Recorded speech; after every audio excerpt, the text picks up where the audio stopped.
യു.പിയിലെ തെരഞ്ഞെടുപ്പ് പ്രചരണത്തിനിടെ വിഷം ചീറ്റി പതിവ് പോലെ സാക്ഷി മഹാരാജിന്റെ വിവാദ പ്രസ്താവന.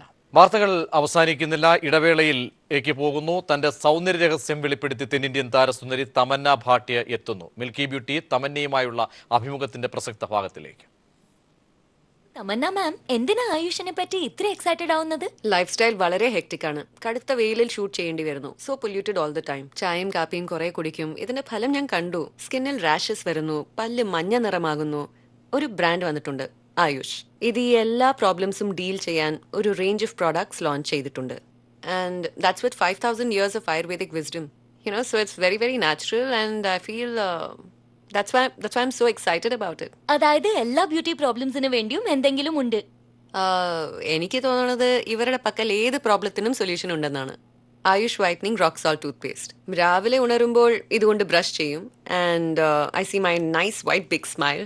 I feel like my days gonna go good. വേറെ ഒരു പ്രോഡക്റ്റ് ഉണ്ട്, അത് ഈ റേഞ്ചിൽ എനിക്ക് വളരെ ഇഷ്ടപ്പെട്ടതാണ്. അതാണ് പ്യൂരിഫൈങ് ടർമറിക് സോപ്പ്. അപ്പോൾ എല്ലാ പ്രോബ്ലംസും പോയോ? ഞാൻ 10 മണിക്കൂറായി ഷൂട്ടിലാണ്. കാണാൻ ഇതുപോലെ തന്നെ പോയെന്നല്ല അർത്ഥം. വിവാദ പരാമർശവുമായി വീണ്ടും BJP MP സാക്ഷി മഹാരാജ്. ജനസംഖ്യാ വർധനവിന് കാരണം മുസ്ലിങ്ങളാണെന്നാണ് സാക്ഷി മഹാരാജിന്റെ പുതിയ വിവാദ പ്രസ്താവന. 4 ഭാര്യമാരും 40 കുട്ടികളും അനുവദിക്കപ്പെട്ടവരാണ് ജനസംഖ്യാ വർധനവിന് കാരണമെന്നാണ് സാക്ഷി ആരോപിച്ചത്. യു.പിയിൽ ഒരു പൊതുചടങ്ങിൽ പങ്കെടുക്കുമ്പോഴായിരുന്നു സാക്ഷി മഹാരാജിന്റെ വിവാദ പ്രസ്താവന. देश में समस्याएं खड़ी हो रही जनसंख्या के कारण, उसके लिए हिंदू जिम्मेदार नहीं है. जिम्मेदार वो है जो 4 बीवी और 40 बच्चों की बात करते हैं. സാക്ഷി മഹാരാജന്റെ പ്രസ്താവനയ്ക്കെതിരെ പ്രതിപക്ഷം തെരഞ്ഞെടുപ്പ് കമ്മീഷനെ സമീപിക്കാൻ ഒരുങ്ങുന്നു. തെരഞ്ഞെടുപ്പ് കമ്മീഷൻ, സംസ്ഥാന കമ്മീഷൻ ജില്ലാ മജിസ്ട്രേറ്റിനോട് വിശദമായ റിപ്പോർട്ട് തേടി. അതേസമയം BJP വിശദീകരണവുമായി രംഗത്ത് വന്നു. മുക്താർ അബ്ബാസ് നഖ്വി ഇക്കാര്യം തള്ളുകയും ഇത് പാർട്ടിയുടെ നിലപാടല്ല എന്ന് പറയുകയും ചെയ്തു. ചർച്ചയിൽ നമ്മോടൊപ്പം VV രാജേഷ് BJP നേതാവ്, A റഹീം CPM നേതാവ്, PV തോമസ് മുതിർന്ന മാധ്യമപ്രവർത്തകൻ, രാഷ്ട്രീയ സാമൂഹ്യ നിരീക്ഷകൻ ഫക്രുദ്ദീൻ അലി തുടങ്ങിയവരും ചർച്ചയിൽ പങ്കുചേരുന്നു. ആദ്യം ശ്രീ VV രാജേഷിലേക്ക്. ശ്രീ VV രാജേഷ്, സാക്ഷി മഹാരാജിൻ്റെ പ്രസ്താവന ആദ്യമല്ല. ഒരുപക്ഷെ ഒരു മുൻപുള്ള പ്രസ്താവനകളൊക്കെ പരിശോധിച്ചാൽ അതിൻ്റെ തീവ്രത പൊതുമണ്ഡലത്തിൽ മനസ്സിലാക്കാൻ കഴിയും. ഇന്നിപ്പോൾ യു.പിയിൽ ഒരു തിരഞ്ഞെടുപ്പ് നിൽക്കുന്ന ഒരു ഘട്ടത്തിൽ അതിനോടനുബന്ധിച്ച് നടത്തിയ ഒരു പ്രസ്താവന എന്ന തരത്തിലേക്കാണ് കാര്യങ്ങൾ പോകുന്നത്. BJP നിലപാട് ഇക്കാര്യത്തിൽ വ്യക്തമാക്കുമ്പോഴും യാഥാർത്ഥ്യം എങ്ങനെയുണ്ടായി ഒരു പ്രസ്താവന എന്ന ചോദ്യം കൂടി ബാക്കിയാവുന്നുണ്ട്. BJPയുടെ ഏറ്റവും മുതിർന്ന നേതാക്കളിലായിട്ടുള്ള ശ്രീ മുക്താർ അബ്ബാസ് നഖ്വി ഈ സ്റ്റേറ്റ്മെൻറ്റിൽ, ഇപ്പോൾ കൂടെ കാണിച്ച സ്റ്റേറ്റ്മെൻറ്റിൽ പാർട്ടിയുടെ നിലപാട് വ്യക്തമാക്കിയ സ്ഥിതിക്ക് അതിലപ്പുറം BJPയുടെ പ്രതിനിധി എന്നുള്ള നിലയ്ക്ക് ഞാൻ പറയുന്നതിലൊന്നും അർത്ഥമില്ല. പാർട്ടിയുടെ നിലപാട് വന്നു കഴിഞ്ഞു, അതുതന്നെയാണ് വസ്തുത. പക്ഷേ ശ്രീ രാജേഷ്, BJP ഇത്തരത്തിൽ നേതൃത്വം പറയുമ്പോഴും മുക്താർ അബ്ബാസ് നഖ്വി ഈ പ്രസ്താവനയെ അപലപിച്ചിട്ടില്ല. ഇതിലെ കാര്യങ്ങൾ എന്തുകൊണ്ട് ഇദ്ദേഹം പറഞ്ഞു എന്നറിയിച്ചിട്ടില്ല. മാത്രവുമല്ല, ആദ്യ സംഭവമല്ല. താങ്കൾ പറയുന്നത് പോലെ പ്രസ്താവന തള്ളിക്കളയുമ്പോൾ ഇതിന് ഹേതുവായിട്ടുള്ള വ്യക്തിക്കെതിരെ സ്വാഭാവികമായിട്ടും മറ്റ് പാർട്ടികളിലൊക്കെ എല്ലാ പാർട്ടികളും കാണുന്ന പോലെ ഒരു വിശദീകരണം ഒക്കെ തേടാമായിരുന്നു. ആ സാഹചര്യത്തിലേക്ക് ഒന്നും പോയിട്ടില്ല. അതുകൊണ്ടാണ് ഞാൻ ആവർത്തിക്കുന്നത്, മുമ്പും രൂക്ഷമായ പ്രസ്താവനകൾ അതേ തലത്തിലുള്ള പ്രസ്താവനയാണ് ഇന്നും ആവർത്തിച്ചിരിക്കുന്നത്. അതിന് മറ്റു തലം കൂടി താങ്കളുടെ ഈ മറുപടിക്ക് ശേഷം ഞാൻ പറയാം. അല്ല, അതിന് സമയമാവുന്നതല്ലേ ഉള്ളൂ. ഇതിപ്പോൾ ഇന്ന് നടത്തിയൊരു പ്രസ്താവന, അതിൽ പാർട്ടി ഉടൻ തന്നെ പാർട്ടിയുടെ നിലപാട് പറഞ്ഞു. അതിനുശേഷം അക്കാര്യത്തിലുള്ള വിശദീകരണം, ബാക്കി എന്താണ് ആക്ഷൻ എടുക്കാൻ പോകുന്നത് എന്ന് നിങ്ങൾ കാത്തിരുന്ന് കാണുമോ? അല്ല, മുൻപുള്ള പ്രസ്താവനകൾക്കും ആക്ഷൻ എടുത്തിട്ടുണ്ടോ? തീർച്ചയായിട്ടും അങ്ങനെയുള്ള ചെയ്തുകൊണ്ടാണല്ലോ കുറേ കാലം ഇത്തരത്തിലുള്ള സ്റ്റേറ്റ്മെൻറ്റുകൾ എന്ന് പറയാം. ആദ്യം ഗവൺമെൻറ് വന്ന ഉടൻ തന്നെ പലതരത്തിലുള്ള അലോസരപ്പെടുന്ന സ്റ്റേറ്റ്മെൻറ്റുകൾ വന്നിരുന്നു. എന്നാൽ കഴിഞ്ഞ ഏറെക്കുറെ ഒരു വർഷക്കാലമായി അത്തരത്തിലുള്ള പ്രസ്താവനകളൊന്നും വരാതെ തന്നെ ഗവൺമെൻറ്റിൻ്റെതായ പ്രവർത്തനങ്ങളുമായി ബന്ധപ്പെട്ട് കാര്യങ്ങൾ പോവുകയായിരുന്നു. ഇപ്പോൾ വീണ്ടും അങ്ങനെ ഉണ്ടായിട്ട് അല്ല, ഈ ഒരു വർഷ കാലയളവിൽ അത്തരത്തിലുള്ള പ്രശ്നങ്ങളൊന്നും നമ്മളൊന്നും കഴിഞ്ഞ ഒരു വർഷമായി ഇങ്ങനെയുള്ള ഒരു കാര്യങ്ങൾ നമ്മൾ ചർച്ച ചെയ്തിട്ടില്ലല്ലോ. ഏറെക്കുറെ ഒറ്റപ്പെട്ട ചില സംഭവങ്ങളുണ്ടാവാം.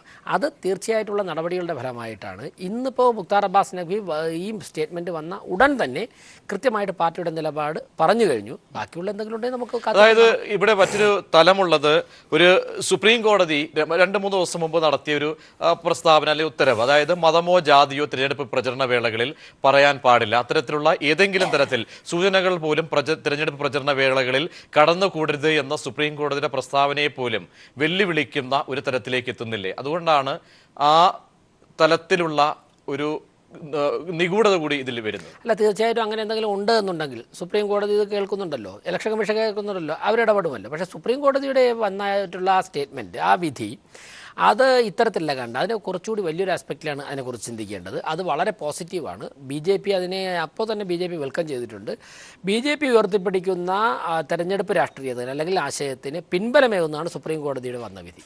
യെസ്, ഞാൻ മടങ്ങിയെത്താം. ശ്രീ PV തോമസ്, മുതിർന്ന മാധ്യമപ്രവർത്തകൻ, ഡൽഹിയിൽ നിന്നും ചേരുന്നു. ശ്രീ PV തോമസ്, ഇന്നത്തെ പ്രസ്താവനയെ കാണുമ്പോൾ ദേശീയ മാധ്യമങ്ങളൊക്കെ ഇക്കാര്യത്തിൽ വാർത്ത റിപ്പോർട്ട് ചെയ്യുമ്പോഴും ഇതിലൊരു രാഷ്ട്രീയം കൂടി അവിടെ കാണുന്നുണ്ട്. കാരണം ഒരു തെരഞ്ഞെടുപ്പ് വേളയിലാണ് സാക്ഷി മഹാരാജ്, ഒരുപക്ഷെ വികാഷ് പറഞ്ഞതുപോലെ ഇടക്കാലത്തൊക്കെ മിണ്ടാതിരുന്ന ശേഷം വീണ്ടും വരുമ്പോൾ അതിലെന്തെങ്കിലും ഒരു നിഗൂഢത താങ്കൾ കാണുന്നു? ഒരു രാഷ്ട്രീയ വശമുണ്ടോ? ഒരു ഹിന്ദുത്വ കാർഡ് ഇറക്കുന്നു എന്ന ആരോപണമാണ് ഇപ്പോൾ പ്രതിപക്ഷം മുന്നോട്ട് വെച്ചിരിക്കുന്നത്. ആ അർത്ഥത്തിൽ നോക്കിയാൽ ഈ പ്രസ്താവനയ്ക്ക് മറ്റേതൊക്കെ തലങ്ങളുണ്ട്, ഏതൊക്കെ കോണുകളിലൂടെ ഈ പ്രസ്താവനയെ വായിക്കേണ്ടി വരും? അതായത് ഞാൻ പറയാം, ഇത് സാക്ഷി മഹാരാജിൻ്റെ പ്രസ്താവനയല്ല. ഇത് ആദ്യം പറഞ്ഞത് നരേന്ദ്രമോദിയാണ്. ഗുജറാത്തിലെ മുഖ്യമന്ത്രി ആയിരിക്കുമ്പോൾ അദ്ദേഹം പറഞ്ഞു, ഹം 5, നമ്മൾ 5, നമുക്ക് 25 എന്ന മുദ്രാവാക്യം നരേന്ദ്രമോദിയാണ് ഗുജറാത്തിൽ ഉയർത്തിയത്. അതിൻ്റെ ഒരു ചെറിയൊരു ഇതേ ഉള്ളൂ, എക്കോ എന്ന് മാത്രമേ ഉള്ളൂ, അല്ലാതെ വേറൊന്നുമല്ല. തീർച്ചയായിട്ടും ഇതിൽ രാഷ്ട്രീയമുണ്ട്. കാരണം UP ഇലക്ഷൻ വരുന്നു. അപ്പോൾ സാക്ഷി മഹാരാജ് നരേന്ദ്രമോദിയുടെ ആ പ്രസ്താവനയെ എടുത്ത് കാണിക്കുന്നു. കാരണം അതൊരു മത രീതിയിലുള്ളൊരു ധ്രുവീകരണത്തിനാണ് അദ്ദേഹം ശ്രമിക്കുന്നത്. അത് എത്രമാത്രം ഫലവത്താവും എന്നുള്ള കാര്യം അറിയില്ല. നമുക്കറിയാം ഫലവത്തായേക്കാം പക്ഷേ ഏതായാലും ഇത് സാക്ഷി മഹാരാജിൻ്റെ മാത്രമല്ല, നരേന്ദ്രമോദിയുടെ ആശയമാണ്, ആദർശമാണ്, അദ്ദേഹം പ്രചരിപ്പിച്ചൊരു സംഭവമാണ്. തീർച്ചയായും ഞാൻ മടങ്ങിയെത്താം. ശ്രീ റഹീം, ഇവിടെ ഈ ചില വസ്തുതകൾ ഒക്കെ മനസ്സിലാക്കേണ്ടതുണ്ട്. സാക്ഷി മഹാരാജ്, സത്യപ്രാജി തുടങ്ങിയവരൊക്കെ തന്നെ പ്രസ്താവനകൾ എത്രത്തോളം BJPയെ മുറിവേൽപ്പിക്കുകയോ അല്ലെങ്കിൽ അവർ തന്ത്രപരമായി ഉപയോഗിക്കുകയോ ഒക്കെ ചെയ്ത കാര്യങ്ങൾ നമ്മൾ കണ്ടതാണ് ഓരോ തിരഞ്ഞെടുപ്പ് വരുന്ന വേളയിലും. ബീഹാർ ഇലക്ഷനിൽ കണ്ടു, മഹാരാഷ്ട്ര തിരഞ്ഞെടുപ്പിനോടനുബന്ധിച്ചൊക്കെ തന്നെ ഇത്തരം പ്രസ്താവനകൾ വരുന്നത് കണ്ടു. ഇപ്പോൾ VV രാജ് സൂചിപ്പിച്ചതുപോലെ ഒരിടക്കാലത്ത് മൗനം തുടർന്നു, അതിനുശേഷം വീണ്ടും പ്രസ്താവനയിലേക്ക് കടക്കുന്നുണ്ടെങ്കിൽ അതിലൊരു രാഷ്ട്രീയം കാണേണ്ടതുണ്ടോ? ഇടക്കാലത്ത് മൗനം ഉണ്ടായി എന്ന് പറയുന്നതിനോട് തന്നെ എനിക്ക് യോജിപ്പില്ല. 1. 2, ഇത് RSSന്റെ നിലപാടാണ് ഇവർ പറയുന്നത്. ഇവരെല്ലാം ലക്ഷണമൊത്ത RSS നേതാക്കളാണ്. നരേന്ദ്രമോദി ലക്ഷണമൊത്ത RSS നേതാവ് എന്നതുപോലെ തന്നെ ഈ പറയുന്ന എല്ലാവരും വിവാദ നായികമാരും ഒരുപാട് പേരുണ്ട്. ഞാൻ എല്ലാവരുടെയും പേര് ഇവിടെ പറയുന്നില്ല. ഇവരെല്ലാവരും ഇങ്ങനെ തന്നെയാണ്. ഇത് അവിടുത്തെ സാക്ഷി മഹാരാജ് മുതൽ ഇവിടുത്തെ ശശികല വരെ പറയുന്നത്. VV രാജേഷ് അങ്ങനെ പറയുന്നില്ല, JR പത്മകുമാർ അങ്ങനെ പറയുന്നില്ല, ശ്രീ കുമ്മനം രാജശേഖരൻ അങ്ങനെ പറയുന്നില്ല. പക്ഷേ ഇവരുടെ എല്ലാം തന്നെ ഭാഗമായ ശശികല ഏത് പറയുന്നു? ചിലർ RSS എന്ന് പറയുന്ന ലക്ഷണമൊത്തൊരു സംഘടനയാണ്. എങ്ങനെയാണ്? ചിലരെല്ലാം ചിലതിനെല്ലാം നിയോഗിക്കപ്പെട്ടിട്ടുണ്ട്. നിയോഗിക്കപ്പെട്ട ഉത്തരവാദിത്തങ്ങൾ മാത്രം നിർവഹിക്കുന്ന കേഡർ സ്വഭാവമുള്ള സംഘടനയുടെ പേരാണ് RSS. ചിലർ തെറി വിളിക്കാൻ വേണ്ടിയും ചിലർ ഇങ്ങനെയെല്ലാം പറയാൻ വേണ്ടിയും ചിലരത് പറയാതിരിക്കാൻ വേണ്ടിയും എങ്ങനെയെല്ലാമാണോ നടക്കേണ്ടതെന്നെ സംബന്ധിച്ച് കൃത്യമായി നിയോഗങ്ങൾ ഏറ്റുവാങ്ങി ആ നിയോഗം അതനുസരിച്ച് ചെയ്യാൻ ധ്വജത്തിൻ്റെ മുമ്പിൽ നിന്ന് പ്രതിജ്ഞയെടുത്ത് ഇറങ്ങി പുറപ്പെട്ടവരുടെ സംഘമാണ് RSS. ഇന്ത്യയുടെ പ്രധാനമന്ത്രി ആരാണ്? ഇവിടെ ഇപ്പോൾ പറഞ്ഞല്ലോ, ഇത് നേരത്തെ പറഞ്ഞ അദ്ദേഹമാണെന്ന് പരാമർശിച്ചല്ലോ. Every action has an equal and opposite reaction എന്ന ഐൻസ്റ്റീനെ അദ്ദേഹം ഓർമ്മപ്പെടുത്തിയത് കത്തിക്കരിഞ്ഞ മൃതശരീരങ്ങളുടെയും കബന്ധങ്ങളുടെയും നടുവിൽ നിന്നുകൊണ്ടായിരുന്നു. അദ്ദേഹത്തെ ഇന്ത്യയുടെ പ്രധാനമന്ത്രിയായി അദ്ദേഹം വാഴ്ത്തപ്പെട്ടവനായി പ്രഖ്യാപിച്ചു. ഇതല്ലേ എൻ്റെ യാഥാർത്ഥ്യം. RSSന്റെ ട്രഡീഷൻ അതാണ്. RSS ഉയർത്തുന്ന മുദ്രാവാക്യം അതാണ്. അപ്പോൾ ഇതിൽ നിന്നുകൊണ്ടാണ് RSS നമ്മൾ വിലയിരുത്തേണ്ടത്. ഇവിടെ വരുന്നൊരു പ്രധാനപ്പെട്ട പ്രശ്നം പൊളിറ്റിക്കൽ ഭാഗം ഞാൻ പറയാം. രണ്ടാമതൊരു ഭാഗം ഉത്തർപ്രദേശിലും വിവിധ സംസ്ഥാനങ്ങളുടെയും തിരഞ്ഞെടുപ്പ് വരെയാണ്. RSS എല്ലായ്പ്പോഴും BJP എല്ലായ്പ്പോഴും തിരഞ്ഞെടുപ്പിന് മുന്നോടിയായി ഇത്തരത്തിലുള്ള കമ്മ്യൂണൽ പോളറൈസേഷൻ വർദ്ധിപ്പിക്കുന്നുള്ള ശ്രമങ്ങൾ നടത്തിയിട്ടുണ്ട്. കഴിഞ്ഞ ലോക്സഭാ തെരഞ്ഞെടുപ്പിന് മുമ്പ് അമിത്ഷായ്ക്ക് നേരിട്ട് ചുമതലയുണ്ടായിരുന്ന യുപിയുടെ ചരിത്രത്തിൽ ഇന്നോളം നടന്നതിനേക്കാൾ കൂടുതൽ കമ്മ്യൂണൽ റയറ്റ്സ് നടന്നത് യുപിയിലായിരുന്നു. നന്നായി ആ കാലയളവിലായിരുന്നു. ഏറ്റവും പ്രധാനപ്പെട്ട, ഞാൻ അതിലേക്ക് ഒന്നും മടങ്ങിപ്പോകുന്നില്ല, ഇപ്പോഴും അത് തുടർന്നുകൊണ്ടിരിക്കുന്നു പല രൂപത്തിൽ, മുഹമ്മദ് അഖിലാഖിൻ്റെ ഉൾപ്പെടെ പ്രശ്നങ്ങൾ. അപ്പോൾ രാജ്യത്ത് ഇത്തരത്തിലുള്ള മുദ്രാവാക്യം മുമ്പോട്ട് വയ്ക്കുക എന്നുള്ളത് BJP എക്കാലവും സ്വീകരിച്ചു പോകുന്ന ഒരു അജണ്ടയാണ്. ആ അജണ്ട മുന്നോട്ട് വെച്ചിട്ടാണ് BJP പോകുന്നത്. ഇപ്പോൾ 91 BJPക്ക് വലിയ ഇന്ത്യൻ പാർലമെൻറ്റിൽ കുതിച്ചുചാട്ടമുണ്ടായ ഒരു കാലമാണ്. ആ കുതിച്ചുചാട്ടമുണ്ടായത് എന്തിൻ്റെ പശ്ചാത്തലത്തിലായിരുന്നു? രാജ്യമാകെ പട്ടിണിയുടെയും ദാരിദ്ര്യത്തിൻ്റെയും രാഷ്ട്രീയം പ്രചരിപ്പിച്ചുകൊണ്ടായിരുന്നില്ല. ദാരിദ്ര്യ നിർമ്മാർജ്ജനത്തിൻ്റെ മുദ്രാവാക്യം മുന്നോട്ട് വെച്ചുകൊണ്ടായിരുന്നില്ല. അവിടുന്ന് സോമനാഥ ക്ഷേത്രത്തിൻ്റെ മുമ്പിൽ നിന്നും ആരംഭിച്ച അവരുടെ രഥയാത്ര ഇന്ത്യയിൽ എവിടെയെല്ലാം കടന്നുപോയോ പോയിടത്തെല്ലാം വർഗീയ കലാപമുണ്ടായി. ഇത് അതിനുശേഷം നടന്ന തിരഞ്ഞെടുപ്പിലോ BJP ഇതെല്ലാം വീണ്ടും വീണ്ടും എന്തിനു പറയുന്നു, പറയുന്നവരെ വീണ്ടും എന്തിനു കൊണ്ട് ഉയർത്തുന്നു? അത് കാരണം അവർക്ക് ഈ പറഞ്ഞതുകൊണ്ടും മറ്റൊരു ലഭിച്ച ഈ റിസൾട്ട് പോസിറ്റീവായിരുന്നു, വളരെ കൃത്യമായി പോസിറ്റീവായിരുന്നു. ഇപ്പോൾ ഏക സിവിൽ കോഡ് ഇപ്പോൾ വീണ്ടും പറയുന്നു. ഏക സിവിൽ കോഡ് മുമ്പ് പറഞ്ഞത് എപ്പോഴാണ്? ഏക സിവിൽ കോഡ് അവർ മുമ്പോട്ട് വെച്ച ഷബാനു ബീഗം കേസിന് ശേഷം വന്ന പശ്ചാത്തലത്തിൽ അതിനുശേഷം നടന്ന തിരഞ്ഞെടുപ്പ് നോക്ക്. ആ തിരഞ്ഞെടുപ്പിലാണ് ഇവർക്ക് നല്ല നേട്ടമുണ്ടാക്കാനായത്. അതിനുശേഷമുണ്ടായ വലിയൊരു കുതിച്ചുചാട്ടം, ആദ്യമായി 100 എന്ന ഇവരുടെ ഒരു ഡ്രീം നമ്പർ കടക്കുന്നത് രാമജന്മഭൂമി പ്രശ്നം ഉയർത്തിപ്പിടിച്ച് അദ്വാനി നടത്തിയ രഥയാത്രയ്ക്ക് ശേഷം നടന്ന തിരഞ്ഞെടുപ്പിലാണ്.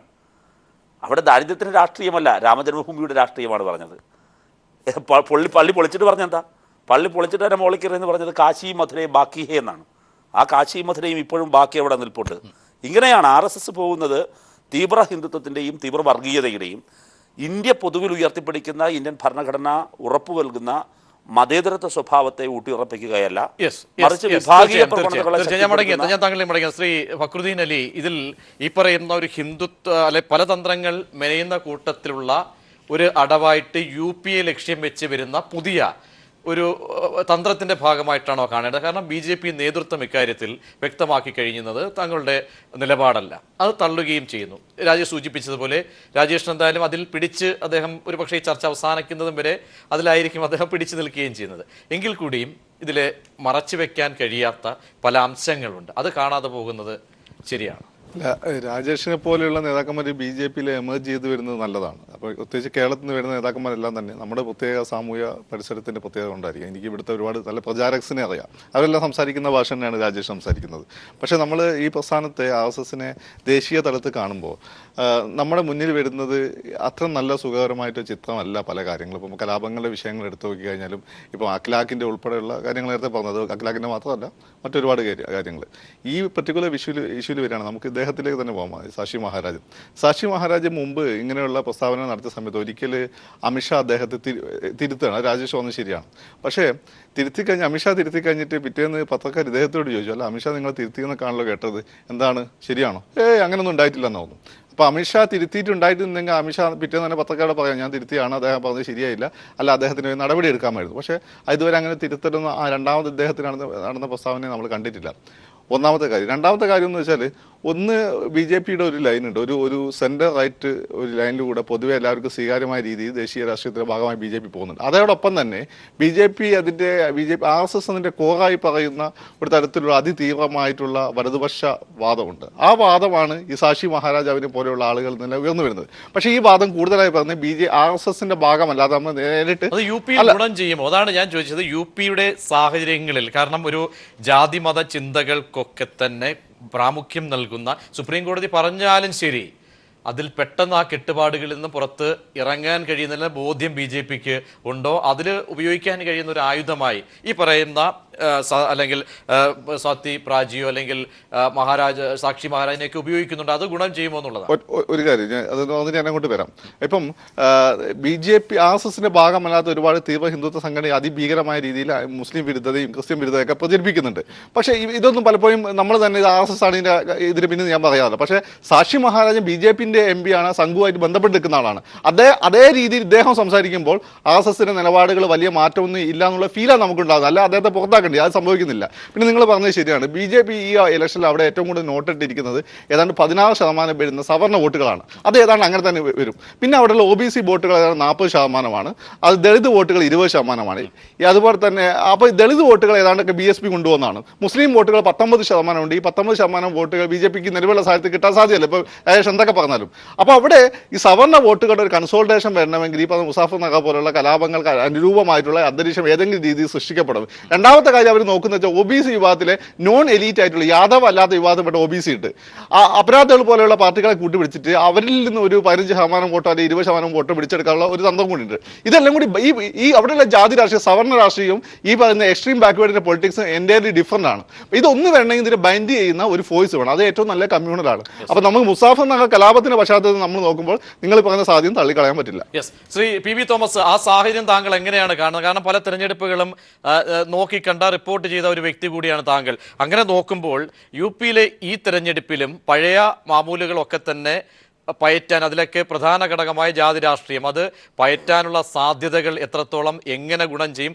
അത്തരത്തിലുള്ള ഈ പ്രസ്താവനയെ അങ്ങനെ അല്ലെങ്കിൽ BJP കൈയൊഴിയുന്നത് പോലെ കാണേണ്ടതാണോ? മറുവശത്ത് വലിയ ഒരു വോട്ട് ബാങ്ക് ലക്ഷ്യം ഇക്കാര്യത്തിൽ കാണുന്നുണ്ടോ താങ്കൾ? ഈ കൈവിടുന്നതൊക്കെ വെറും ഒരു കാപട്യമാണ്, കള്ളത്തരമാണ്. അത് കൈവിടുന്നൊന്നുമില്ല. ഇതൊരു സ്ട്രാറ്റജിയാണ്. ആ സ്ട്രാറ്റജി അനുസരിച്ച് മുമ്പോട്ട് പോവുകയാണ്. ഇതിനു മുമ്പ് ഞാനൊരു കാര്യം ചോദിക്കട്ടെ ലാൽ, അതായത് ഈ സാക്ഷി മഹാരാജ് പറഞ്ഞ കാര്യം ആരെങ്കിലും നമ്മുടെ സെൻസസ് പഠിച്ചിട്ടുണ്ടോ? സെൻസസ് നോക്കിയാൽ നമുക്കറിയാം മുസ്ലിം ജനസംഖ്യയുടെ വർധനവ് എത്രയാണ്, ക്രിസ്ത്യൻ ജനസംഖ്യയുടെ വർധനവ് എത്രയാണ്, അത് ഹിന്ദു ജനസംഖ്യയുടെ വർധനവായിട്ട് എത്രമാത്രമാണ്. തീർച്ചയായിട്ടും പറഞ്ഞു കഴിഞ്ഞാൽ മുസ്ലിം ജനസംഖ്യയുടെ വർധനവ് താഴോട്ടാണ്. ഞാനിത് പറയുന്നത് നിങ്ങൾ സെൻസസ് വായിച്ചു നോക്കുക, പഠിച്ചു നോക്കുക, അപ്പോൾ അറിയാം. അത് ഈ സാക്ഷി മഹാരാജനെ പോലുള്ള അജ്ഞരായിട്ടുള്ള അതായത് സെമി ആൾക്കാരാണ് ഇതെല്ലാം പറയുന്നത്. അത് ഒരിക്കലും അത് അറിയാവുന്ന ഒരാൾക്ക് പറയാൻ പറ്റില്ലത്. ഒരിക്കലും അങ്ങനെ അല്ല സംഭവിക്കുന്നത്. നിങ്ങളുടെ എത്ര സുഹൃത്തുക്കളുണ്ട് മുസ്ലിങ്ങൾ? അവർക്ക് എത്ര പേർക്ക് അഞ്ച് ഭാര്യമാരുണ്ട്? എത്ര പേർക്ക് 25 മക്കളുണ്ട്? ഒറ്റയാളുടെ പേര് പറയാം, നിങ്ങൾ പറയുക. നിങ്ങൾ ചുറ്റും നോക്കുക. എൻ്റെ സുഹൃത്തുക്കളുണ്ട്, ഇഷ്ടം പോലെ മുസ്ലിംസ് ഉണ്ട്. അവർക്ക് ആർക്കും 5 ഭാര്യമാരോ അല്ലെങ്കിൽ 25 മക്കളോ ഒന്നുമില്ല. അപ്പം ഇത് വെറുതെയുള്ള പ്രചരണമാണ്. ഈ പ്രചരണത്തെയാണ് വെറുതെ നമ്മൾ വിശ്വസിപ്പിക്കാൻ ശ്രമിക്കുകയും ചെയ്യുന്നത്. പിന്നെ ലാലു പറഞ്ഞ് ഉദ്ധരിക്കാൻ വരാം. അതായത് തീർച്ചയായിട്ടും ഇതുപോലുള്ള പ്രചരണങ്ങൾ UP തെരഞ്ഞെടുപ്പിൽ ഫലവത്താകും. അതാണ് മുസഫർ നഗർ റൈറ്റിന്റെ കാര്യം എന്ന് പറയുന്നത്.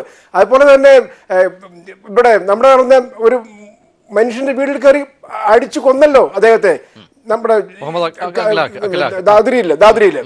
അപ്പൊ അതുപോലുള്ള സംഭവങ്ങളിലൂടെ കൺസോളിഡേഷൻ ഉണ്ടാകും, ധ്രുവീകരണം ഉണ്ടാകും. ആ ധ്രുവീകരണത്തിനാണ് ഇവർ ശ്രമിക്കുന്നത്. പക്ഷേ അതിലൂടെ ജയിച്ചാൽ പോലും ആ ജയം പരാജയമാണെന്ന് ഞാൻ പറയുള്ളൂ. യെസ്, തീർച്ചയായും. ശ്രീ VV രാജേഷ്, ഇനിയാണ് കാരണം ഈ പറയുന്ന ഘട്ടം, അതായത് തിരഞ്ഞെടുപ്പ് പ്രചരണ വേളയിലാണ് അല്ലെങ്കിൽ ഈ കൊഴുക്കുന്ന ഘട്ടത്തിലാണ് ഇത് പറയുന്നത്. അതിൽ അദ്ദേഹം പറയുന്ന കാര്യങ്ങളുണ്ട്. കാരണം 4 കെട്ടി 40 മക്കളെ പെറ്റ് ജനസംഖ്യ വർദ്ധിപ്പിക്കുന്നത് ഹിന്ദുക്കളല്ല. അദ്ദേഹം ആദ്യം തന്നെ അത് പറയുന്നു, ഹിന്ദുക്കളല്ല. അതിൻ്റെ ധ്വനി വ്യക്തമാണ്. മുൻകാല ചരിത്രങ്ങളിലൊക്കെ അദ്ദേഹം നടത്തിയ പ്രസ്താവനകളൊക്കെ കൂട്ടി വായിക്കുമ്പോൾ ഉദ്ദേശം വ്യക്തമാണ്. പക്ഷേ BJP ഒഴിഞ്ഞു മാറുമ്പോഴും പലരും, അത് മുക്താർ അബ്ബാസ് നഖ്വി മാത്രമാണ് ഇക്കാര്യത്തിൽ വന്നൊരു പ്രസ്താവന നടത്തിയിരിക്കുന്നത്. അതുകൊണ്ടൊരു രാഷ്ട്രീയമായി BJP UP-യിൽ പലതും ലക്ഷ്യമിടുന്നുണ്ടോ? ഇത് നിഴൽ യുദ്ധം ചെയ്യുകയാണ്. ഇവിടെ റഹീം വളരെ രസകരമായിട്ട് പറഞ്ഞു, ശശികല ടീച്ചറിനെ നിയോഗിച്ച ഇന്നതിനാണ്, രാജേഷിനെ നിയോഗിച്ച ഇന്നതിനാണ്, എന്നെ നിയോഗിച്ചിട്ടുള്ളത് BJP പ്രവർത്തനത്തിനാണ്, ശശികല ടീച്ചറെ നിയോഗിച്ചിട്ടുള്ളത് ഹിന്ദു ഐക്യവേദിയുടെ പ്രവർത്തനത്തിനാണ്. അതൊക്കെ റഹീം പറഞ്ഞ ചില കാര്യങ്ങൾ ശരി തന്നെയാണ്.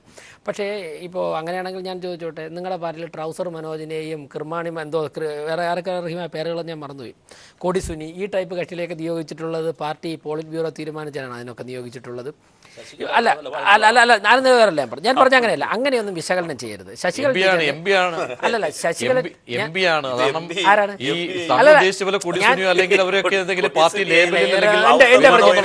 എന്റെ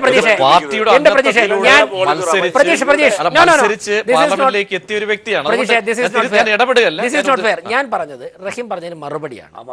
അല്ലല്ല, റഹീം ഇടപെടരുതേ. റഹീം പറഞ്ഞപ്പോൾ ഞാൻ സ്വസ്ഥമായിട്ട് കേട്ടോണ്ടിരുന്നില്ല. എനിക്ക് അസഹിഷ്ണുമില്ലാത്തതുകൊണ്ട് എന്തുകൊണ്ടാണ് ഞാൻ പറയുന്നതിൽ എനിക്ക് നല്ല വിശ്വാസം ഉള്ളതുകൊണ്ട്. റഹീം അവിടെ ഇരിക്കും, കേൾക്കൂ.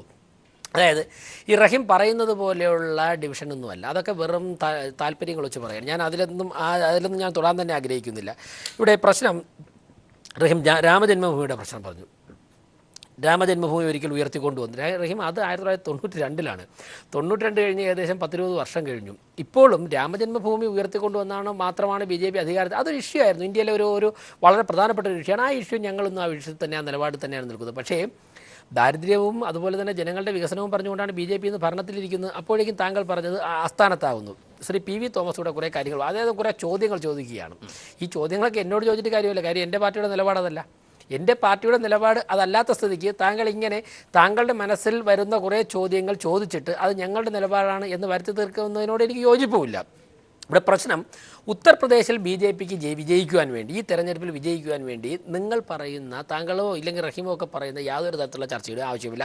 അങ്ങനെ ഒരു പ്രചരണം നടത്തി വിജയിക്കുന്ന പാർട്ടിയുമല്ല BJP. ഞങ്ങൾ ഉത്തർപ്രദേശിൽ ഈ തെരഞ്ഞെടുപ്പിൽ പറയാൻ പോകുന്നത് കഴിഞ്ഞ 5 വർഷത്തെ SP-യുടെ ഭരണം ഇപ്പോൾ തന്നെ ആ ഭരണത്തിൻ്റെ ഫലമായി തമ്മിൽ തലി 4 കീറായിട്ട് നിൽക്കുന്നു. മറ്റൊന്ന്, നരേന്ദ്രമോദിയുടെ നേതൃത്വത്തിലുള്ള ഗവൺമെൻറ് 2.5 വർഷമായിട്ട് ഭരിച്ച് മുന്നോട്ട് പോകുന്നു. ഈ അവസ്ഥ, ഈ ഗവൺമെൻറ്റിനെ കുറേ കാലം കൂടി ശക്തമായിട്ട് മുന്നോട്ട് പോകാൻ സാധിച്ചു കഴിഞ്ഞാൽ, അതിൻ്റെ തുടർച്ചയായിട്ട് UP-യിൽ ഭരണം കൂടെ കിട്ടിക്കഴിഞ്ഞാൽ UP-ക്ക് എവിടെ ചെന്നെത്താൻ സാധിക്കും? ഞങ്ങളുടെ സ്വപ്നം അതാണ് ജനങ്ങളോട് പങ്കുവയ്ക്കാൻ പോകുന്നത്. ഇവിടെ മറ്റൊന്ന്, ദാദ്രിയിലെ പ്രശ്നം പറഞ്ഞു, ഞങ്ങളല്ലോ ഭരിക്കുന്നത്. അവിടുത്തെ ലോ ആൻഡ് ഓർഡർ സംരക്ഷിക്കുന്ന താങ്കൾ ഉൾപ്പെടെ പിന്തുണയ്ക്കുന്ന പാർട്ടികൾ അവിടെ ഭരിക്കുന്നത്. അവരായിരുന്നു അത് അങ്ങനെ പ്രശ്നം ഉണ്ടാകേണ്ടെന്ന് നോക്കാം. ഇനി UP-യിലെ ഭരണം BJP-യുടെ കയ്യിൽ വരുന്നു എന്നിരിക്കട്ടെ, സ്വാഭാവികമായിട്ട് ഞങ്ങൾ ആൻസർ പറയാൻ ലൈബിളാണ്. ഇത്തരത്തിലുള്ള ഒരു സംഭവം നടക്കാതെ ഞങ്ങൾ സംരക്ഷിക്കും അവിടുത്തെ ജനങ്ങളെ. UP-യിൽ BJP കാണുന്ന ഒരു പ്രതീക്ഷിക്കുന്ന അല്ലെങ്കിൽ ഘടകങ്ങൾ ഒരുപക്ഷെ താങ്കൾ പറഞ്ഞതുകൊണ്ട്, കാരണം 14 വർഷത്തിന് ശേഷം അനായാസമായി എത്താൻ കഴിയുന്ന സാഹചര്യമാണോ ഉള്ളത്? UP-യിൽ ഞാൻ അനായാസേന BJP-ക്ക് ഭരണം കിട്ടാൻ എങ്കിൽ കൂടിയും 14 വർഷത്തിന് ശേഷം ഒരു പുതു ഉദയം തീർച്ചയായും UP-യിലെ ഉത്തർപ്രദേശിലെ ഇപ്പോഴത്തെ സാഹചര്യത്തിൽ ലഭിക്കുന്ന വിവരങ്ങൾ വെച്ച്, ഇനിയിപ്പോൾ നാഷണൽ എക്സിക്യൂട്ടീവ് കഴിഞ്ഞ് ഞങ്ങളുടെ ലീഡേഴ്സ് വന്നു കഴിഞ്ഞാൽ മാത്രമേ അവസാനത്തെ വിലയിരുത്തൽ എന്താണെന്ന് അറിയാൻ സാധിക്കുകയുള്ളൂ. എന്തായാലും ശരി, നല്ല ആത്മവിശ്വാസത്തിലാണ്. ഉത്തർപ്രദേശിൻ്റെ ഭരണം BJP-ക്ക് ഒറ്റയ്ക്ക് ലഭിക്കുന്ന ഒരു സാഹചര്യത്തിലൂടെ തന്നെയാണ് കാര്യങ്ങൾ പോകുന്നത്. എതിരാളി SP തന്നെ അല്ല, പ്രധാന എതിരാളികൾ ഓരോ ദിവസവും മാറിക്കൊണ്ടിരിക്കില്ല. അച്ഛനാണോ മകനാണോ മായാവതിയാണോ കോൺഗ്രസ് ആണോ രാഹുൽ ഗാന്ധി പറയുന്നത്, എല്ലായിടത്തും ഞങ്ങളാണ് എതിരാളികൾ. ഇന്നിപ്പോൾ പീപ്പിളിൻ്റെ തന്നെ പുത്തരിക്കണ്ട മൈതാനത്ത് നിന്ന് പീപ്പിളിൻ്റെ തന്നെ ഒരു റിപ്പോർട്ട് ചെയ്യുന്നത് കേട്ടു. 5 സംസ്ഥാനങ്ങൾ ഉത്തർപ്രദേശിലൊക്കെ നടക്കുന്ന തെരഞ്ഞെടുപ്പിനെക്കുറിച്ചുള്ള നിലപാടുകൾ സ്വീകരിക്കുന്നതിനെക്കുറിച്ചാണ് CPM പ്രധാനമായിട്ട് കേന്ദ്ര കമ്മിറ്റി ചർച്ച ചെയ്യുന്നതെന്ന് പറഞ്ഞു. അപ്പോൾ സ്വാഭാവികമായിട്ട് ആ ചർച്ചയൊക്കെ കഴിഞ്ഞ് വരുമ്പോഴേക്കും എതിരാളികൾ ആരാണെന്ന് ചിത്രം കുറച്ചുകൂടി വ്യക്തമാകുമ്പോൾ മാത്രമേ നമുക്ക് പറയാൻ സാധിക്കുകയുള്ളൂ. എന്തായാലും വിയർക്കുമെന്ന് തോന്നുന്ന ഒരു ഘട്ടത്തിലേക്ക് എടുക്കുന്ന ഒരു കാർഡാണോ ഈ സാക്ഷി? അല്ല, തെരഞ്ഞെടുപ്പ് വിയർക്കുമല്ലോ. തെരഞ്ഞെടുപ്പ് വിജയിക്കാൻ നിൽക്കുന്ന ഒരു രാഷ്ട്രീയ പാർട്ടിയെ സംബന്ധിച്ചിടത്തോളം പരീക്ഷയ്ക്ക് നന്നായിട്ട് പഠിച്ച കുട്ടിക്ക് തലേദിവസം ഉറക്കം വരികയില്ല. അതുപോലെ വിജയിക്കാൻ നിൽക്കുന്ന ഒരു രാഷ്ട്രീയ പാർട്ടിയെ സംബന്ധിച്ചിടത്തോളം വിയർത്ത് മാത്രമേ ജയിക്കാൻ വേണ്ടി, അല്ല ചുമ്മാ ഉത്തർപ്രദേശിൻ്റെ ഭരണം ലഭിക്കൂ. വിയർക്കാൻ ഞങ്ങൾ തയ്യാറാണ്.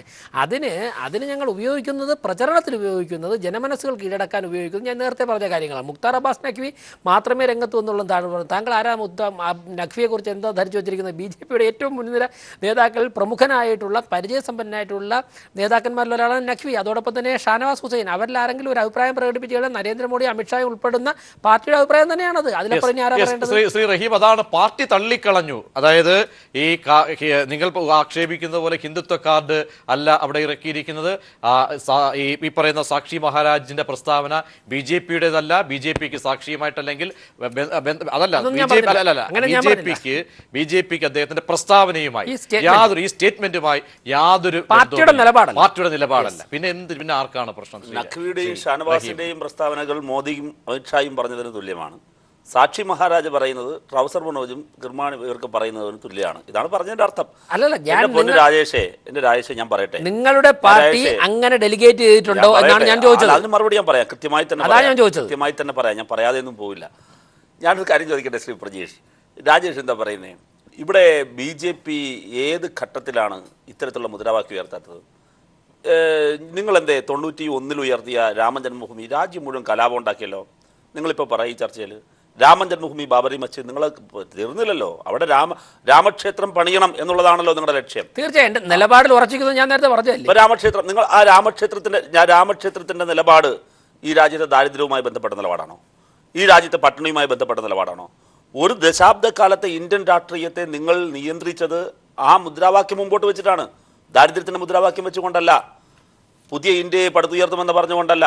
നിങ്ങൾ പറഞ്ഞ മുദ്രാവാക്യം അതായിരുന്നു. അതിനുശേഷം അവിടെ കൊണ്ട് അവസാനിക്കുന്നില്ല, പൊളിച്ചെറിഞ്ഞിട്ട് പിന്നെ നിങ്ങൾ പറഞ്ഞെന്താ? പിന്നെ ഞാൻ നേരത്തെ പറഞ്ഞു, ആവർത്തിക്കുന്നില്ല, കാശി മധുര എന്നൊക്കെ പറഞ്ഞിട്ട്. അതിനുശേഷം രാജ്യത്ത് നടന്ന കലാപങ്ങൾ നോക്ക്. സോഷ്യൽ എഞ്ചിനീയറിംഗ് നിങ്ങൾ അമിത്ഷായെ വെച്ച് കഴിഞ്ഞ UP-യിൽ ലോക്സഭാ തെരഞ്ഞെടുപ്പിൽ എങ്ങനെയാണ് പ്രയോഗിച്ചത്? അവിടെ നടന്ന നിങ്ങൾ നാഷണൽ ക്രൈം റെക്കോർഡ്സ് ബ്യൂറോയുടെ കണക്കെടുക്ക്. ഞാൻ ആദ്യം പറഞ്ഞതിലേക്ക് നിങ്ങൾ വാ. കഴിഞ്ഞ അമിത്ഷാ ചുമതലയെടുത്ത് കഴിഞ്ഞ നിങ്ങളുടെ നരേന്ദ്രമോദി അധികാരത്തിലേറിയ തെരഞ്ഞെടുപ്പിൻ്റെ ഘട്ടത്തിൽ ഉത്തർപ്രദേശിൽ നടന്ന വർഗീയ കലാപങ്ങളുടെ എണ്ണം എന്ന് പറയുന്നത് അതുവരെ യു പിയിൽ നടന്നതിനേക്കാൾ റേറ്റിനേക്കാൾ ആ റേറ്റ് വളരെ ഉയർന്ന അവസ്ഥയിലാണ്. അതിപ്പോഴും തുടർന്നുകൊണ്ടിരിക്കുന്നു. ഇതാണ് പറഞ്ഞത്. മുസാഫർ നഗറിലെല്ലാം പറയപ്പെടുന്ന ഒന്നോരോടെ പ്രധാനപ്പെട്ട പേരുകൾ മാത്രം, ബാക്കി എത്രയോ കാര്യങ്ങൾ. എല്ലായിടങ്ങളിലും ഇവർ ഇത്തരത്തിലുള്ള കമ്മ്യൂണൽ പോളറൈസേഷൻ മുമ്പോട്ട് വയ്ക്കുന്നുണ്ട്. ഞാൻ നേരത്തെ നിങ്ങൾ പറഞ്ഞത് മനോജിനെയും പിന്നെ കൊടിസുനെയും ഒക്കെ ചേർത്തിട്ടാണ്. അവർ ഈ പാർട്ടിയുടെ ഏത് ഹൈറാർക്കിയുടെ ഏത് ഭാഗത്താണുള്ളത്?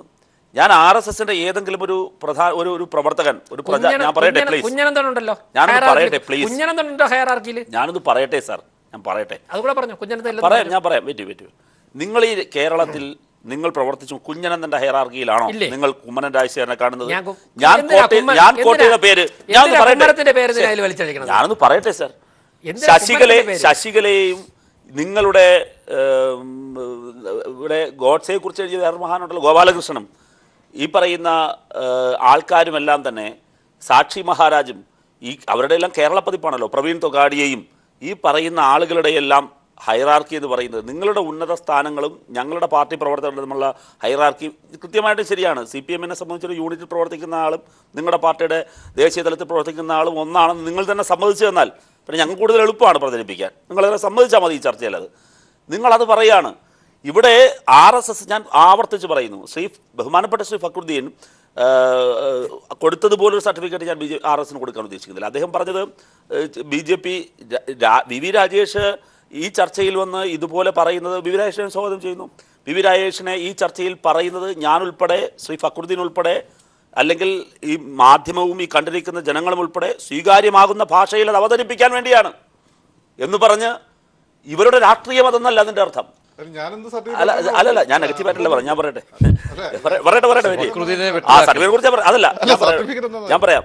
അപ്പോൾ ശ്രീ ഫക്രുദ്ദീൻ പറയാൻ ശ്രമിച്ചത് ഈ ചർച്ചയിൽ ഞാൻ മനസ്സിലാക്കിയത്, VV രാജേഷും കേരളത്തിലെ പല നേതാക്കളും സ്വാഭാവികമായും പറയുന്നതിനകത്ത് പോസിറ്റീവായി പറയുന്നു, ഞാൻ പോസിറ്റീവായി കാണുന്നു. അവർ പോസിറ്റീവായി അങ്ങനെ തന്നെ പറയാൻ മോൾഡ് ചെയ്യപ്പെട്ടയക്കുന്ന ആളാണ്.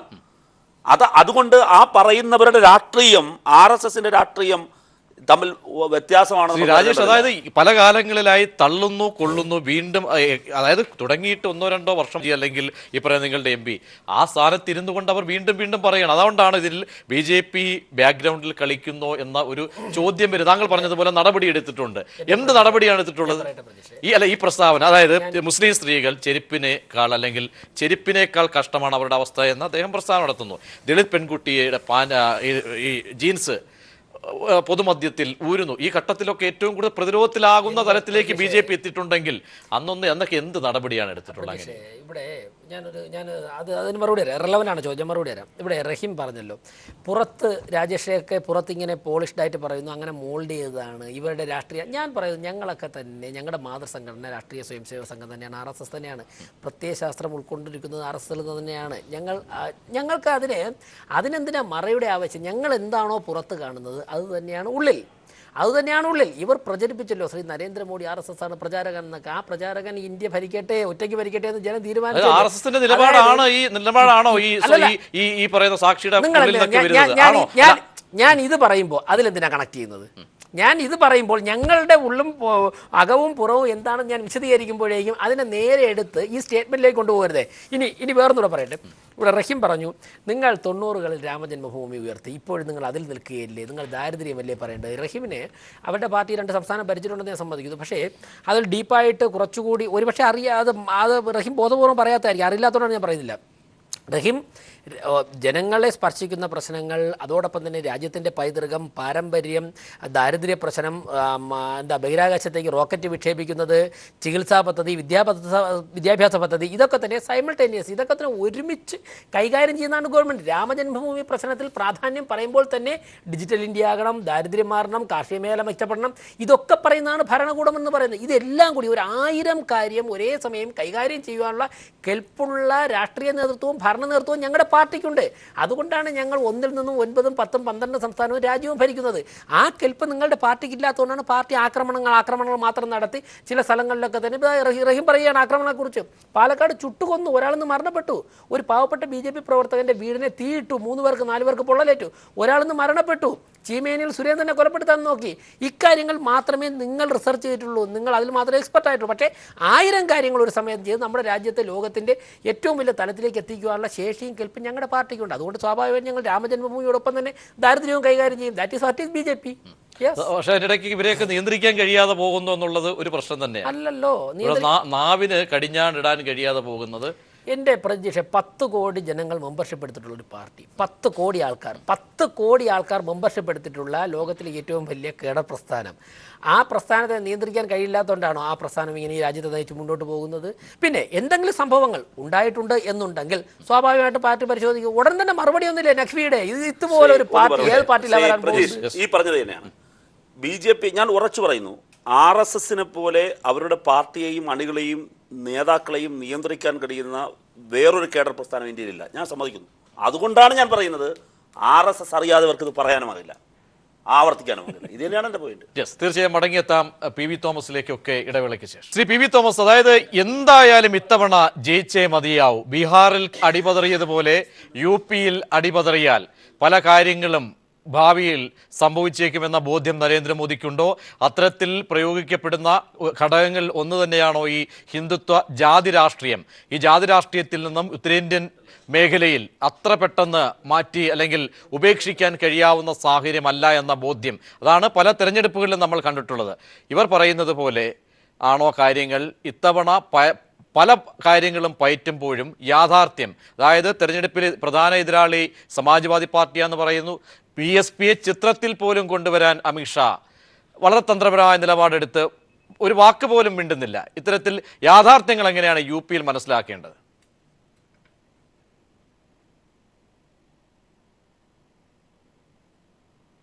ഞാൻ ഡോക്ടർ ലാൽ എന്ന് പറഞ്ഞു, അതെൻ്റെ ഞാൻ തെറ്റിദ്ധരിച്ചു പോയതാണ്, ക്ഷമിക്കണം. UPയിലെ രാഷ്ട്രീയം പ്രജീഷ് പറഞ്ഞു കഴിഞ്ഞാൽ കണക്കനുസരിച്ചാണെങ്കിൽ തീർച്ചയായിട്ടും BJP ജയിക്കുക തന്നെ ചെയ്യണം, കണക്ക് ശരിയാണെങ്കിൽ. പക്ഷേ അതിൻ്റെ കെമിസ്ട്രി എന്ന് പറയുന്ന കാര്യം എങ്ങനെ ഉരുത്തിരിഞ്ഞു വരുമെന്ന് നമുക്ക് അറിയേണ്ടതായിട്ടുണ്ട്. അതായത് കഴിഞ്ഞ പ്രാവശ്യം 30% വോട്ട് കിട്ടി ആണ് 2014 73 സീറ്റ് BJPക്കും BJPയുടെ 2-3 സഖ്യകക്ഷിക്കും കിട്ടിയത്, 2-3 സീറ്റുകൾ സഖ്യകക്ഷിക്കും കിട്ടിയത്.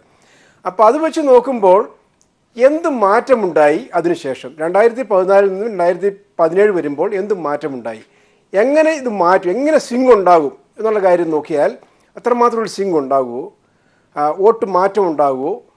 അതിൽ 25% കിട്ടിയ SPയും ഏതാണ്ട് 70% കിട്ടിയ കോൺഗ്രസും കൂടി ചേർന്ന് കഴിഞ്ഞാൽ 30% കിട്ടുന്നവർ UP ജയിക്കും. അത് അവർക്ക് ജയിക്കാൻ പറ്റുമോ, അവിടെ കെമിസ്ട്രി വർക്കൗട്ട് ചെയ്യുമോ എന്നുള്ള കാര്യങ്ങളാണ് നമുക്കറിയേണ്ടത്.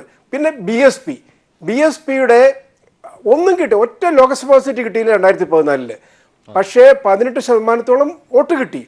ആ BSPക്ക് ഈ നമ്മൾ പറയുന്നുണ്ട് ലോക്സഭയിൽ കിട്ടി, എതിരാണ് ഒരു സംസ്ഥാന അസംബ്ലി തെരഞ്ഞെടുപ്പിന് വ്യത്യാസമാണെന്നൊക്കെ പറയുന്നുണ്ട്. പക്ഷേ അത് ശരിയാണോ? ഇതെല്ലാം പരീക്ഷിക്കപ്പെടാൻ പോകുന്നതാണ്. ഇതിന് 2 കാര്യങ്ങൾ BJP ഫൈറ്റ് ചെയ്യുന്നത് 2 പോയിന്റിലാണ്. ഒന്ന് സർജിക്കൽ സ്ട്രൈക്ക് പാകിസ്ഥാനിൽ നടത്തിയതും, 2 കള്ളപ്പണ വേട്ടയും, അതായത് ഇത് നോട്ട് നിർവീര്യീകരണവും. ഇത് രണ്ടുമാണ് ചെയ്യാൻ പോകുന്നത്. ഇത് ജനങ്ങൾ എങ്ങനെ എടുക്കും എന്നുള്ള കാര്യമാണ് അറിയേണ്ടത്. ഇത് ജനങ്ങളുടെ ഇടയിൽ കുഴപ്പമില്ലെങ്കിൽ BJP 2014 ബാക്ക്ഗ്രൗണ്ടിൽ വെച്ച് നോക്കുമ്പോൾ BJP ജയിക്കും, ഒരു സംശയവുമില്ല. പക്ഷേ ഇവിടെ അട്ടിമറി നടക്കാൻ സാധ്യതയുണ്ടോ എന്നുള്ളതാണ് നമുക്ക് അറിയേണ്ടത്. ഇതാണ് നമ്മൾ ഭരിക്കുന്നത്. ഞാൻ കാലടച്ചൊരു വെടിയും വെക്കുന്നില്ല, ഞാനൊന്നും പറയുന്നുമില്ല. പക്ഷേ BJP ഇപ്പോഴത്തെ അവസരത്തിൽ BJPക്ക് നല്ല സാധ്യതയുണ്ട്. പക്ഷേ വരാൻ പോകുന്നത് കോൺഗ്രസും SPയും അഖിലേഷ് യാദവിൻ്റെ ശക്തിയും എല്ലാമാണ് നമുക്ക് അറിയേണ്ടതായിട്ടുള്ളത്. അതുപോലെ BSP എങ്ങനെ തകിടം മറിക്കാൻ പോകുന്നു, സബാട്ടേജ് ചെയ്യാൻ പോകുന്നു, ഇതുപോലുള്ള കാര്യങ്ങൾ. അപ്പോൾ ഇതെല്ലാം വെച്ച് നോക്കുമ്പോൾ BJP തീർച്ചയായിട്ടും ഇപ്പോൾ കളിക്കുന്ന കളി ഒരു കമ്മ്യൂണൽക്കാരാണ് കളിക്കുന്നത്, ധ്രുവീകരണമാണ് നടത്തുന്നത്. അതൊക്കെ തന്നെയായിരുന്നു പണ്ട് മുസഫർ നഗറിലും ദാദ്രിയിലും. അതുപോലെ തന്നെ ഇപ്പോഴുള്ള പ്രസ്ഥാനങ്ങൾ, സാക്ഷി മഹാരാജിനെ പോലുള്ള ആൾക്കാർ നടത്തുന്ന പ്രസ്ഥാനങ്ങളും അല്ലാതാണ്. അതുപോലെ ഈ സർജിക്കൽ സ്ട്രൈക്കും അതുപോലെ അതിന് ഉപകരിക്കും. അതുകൂടാതെ തന്നെ ഈ കള്ളപ്പണ വേട്ട എന്ന് പറയുന്നത് നാണയ നിർവീകരണവും നാണയ പിൻവലിക്കലും എല്ലാം ഉണ്ടാകും. അപ്പോൾ ഇതെല്ലാം വെച്ച് നോക്കുമ്പോൾ BJP കളിക്കുന്ന കളി വലിയൊരു കളിയാണ്. അതിനെ പ്രതിരോധിക്കുവാൻ ന്യായമായിട്ടുള്ള കഴിവുണ്ടോ ഒപ്പോസിഷൻ പാർട്ടികൾക്ക്? കോൺഗ്രസിൻ്റെ രാഹുൽ ഗാന്ധിയാണ്. അദ്ദേഹം ഇപ്പം ലണ്ടനിലോ മറ്റാണ്, ഓൾഡേയിങ് ആണ്. അതിനുശേഷം അദ്ദേഹം 15-ാം തീയതി വന്നിട്ട് അദ്ദേഹം ചൈനയിലേക്ക് പോവുകയാണ്. അദ്ദേഹത്തിന് എത്രമാത്രം എന്ത് ചെയ്യാൻ പറ്റും, അദ്ദേഹത്തിൻ്റെ അപ്പീൽ എന്താണ് എന്നുള്ള കാര്യമൊക്കെ നമുക്ക് അറിയേണ്ടിയിരിക്കുന്നു. അദ്ദേഹം ഒരു സീരിയസ് പൊളിറ്റീഷ്യൻ ആണോ എന്ന് പോലും ജനങ്ങൾ സംശയിച്ചുകൊണ്ടിരിക്കുന്ന സാഹചര്യത്തിലാണ് UP ഇലക്ഷൻ വരുന്നത്, അതുപോലെ മറ്റ് 4 സംസ്ഥാനങ്ങളിലും വരുന്നത്. അപ്പോൾ നമുക്ക് ഏതായാലും കാണേണ്ട കാര്യം രാഹുൽ ഗാന്ധിയുടെയും നരേന്ദ്രമോദിയുടെ പഴയ മാജിക്ക് ഫലിക്കുമോ എന്നുള്ളതാണ്. ഇതൊക്കെ നോക്കിക്കഴിയുമ്പോഴത്തേക്കും നമുക്ക് ഏതായാലും മാർച്ച് 11-ാം തീയതി നമുക്കറിയാം സംഭവം എന്താണ് നടക്കാൻ പോകുന്നുള്ള കാര്യം. അതിനുവേണ്ടിയാണ് നമ്മൾ കാത്തിരിക്കുന്നത്. യെസ്, ശ്രീ ഫക്രുദ്ദീൻ അലി, അതായത് ഈ ബീഹാർ തെരഞ്ഞെടുപ്പ് സമയത്ത് അന്ന് അമിത്ഷാ ഇറക്കിയൊരു പ്രസ്താവന, അതായത് പാകിസ്ഥാനുമായി ബന്ധപ്പെട്ട് നടത്തിയൊരു പ്രസ്താവനയുണ്ട്. അതായത് മോഡി തോറ്റാൽ അവിടെ പാക് വിരുദ്ധർ അല്ലെങ്കിൽ അങ്ങനെ ഒരു പ്രസ്താവന അദ്ദേഹം നടത്തി. 2 ഇത്തരത്തിൽ അതിനുശേഷം പോലും ബീഹാറിൽ അടിപതറുന്ന ഒരു സാഹചര്യമാണ് ഉണ്ടായത്. അത് നമ്മൾ നോക്കുമ്പോൾ ഒരു അരിത്തമെറ്റിക്കിലേക്ക് വന്നാൽ 2014 ഏറ്റവും കൂടുതൽ ഒരുപക്ഷെ മെജോറിറ്റിയൊക്കെ കൊടുത്ത ബീഹാറിൽ പോലും പതറുന്ന ഒരു സാഹചര്യം. ഇന്നിപ്പോൾ ഏറ്റവും അവസാനമായി ഇത്തരത്തിലൊരു കമ്മ്യൂണൽ കാർഡ് ഇറക്കി അവിടെ പയറ്റുമ്പോൾ പല യാഥാർത്ഥ്യങ്ങൾ കൂടി അരിത്തമെറ്റിക് മനസ്സിലാക്കേണ്ടതല്ലേ? അല്ല, ബീഹാറിൻ്റെ ഒരു കാര്യം എന്ന് വെച്ചാൽ ഇതുപോലെ തന്നെ ആദ്യ റൗണ്ടിൽ അഭിപ്രായ സർവേകൾ വന്ന സമയത്ത് BJP അധികാരത്തിൽ എത്തുമെന്നായിരുന്നു പറഞ്ഞിരുന്നത്. പക്ഷേ അത് സംഭവിച്ചില്ല. അതിന് കാരണം എന്ന് വെച്ചാൽ അവിടെയുള്ള ഈ ദളിത് OBC മുസ്ലിം വോട്ടുകളുടെ കൺസോളിഡേഷൻ, ഈ പറഞ്ഞിട്ടുള്ള എല്ലാ OBCയും ഇല്ല, OBCയിൽ ചില വോട്ട് കൺസോളിഡേഷൻ BJPക്ക് എതിരായി വന്നു. BJP വിരുദ്ധ വോട്ടാണ്. ഞാൻ ആ സെക്കുലർ വോട്ട് എന്നൊന്നും ആ രീതിയിൽ ഞാൻ പറയുന്നില്ല. BJP വിരുദ്ധ വോട്ടായി വന്നു എന്നുള്ളതാണ് അടിസ്ഥാനം.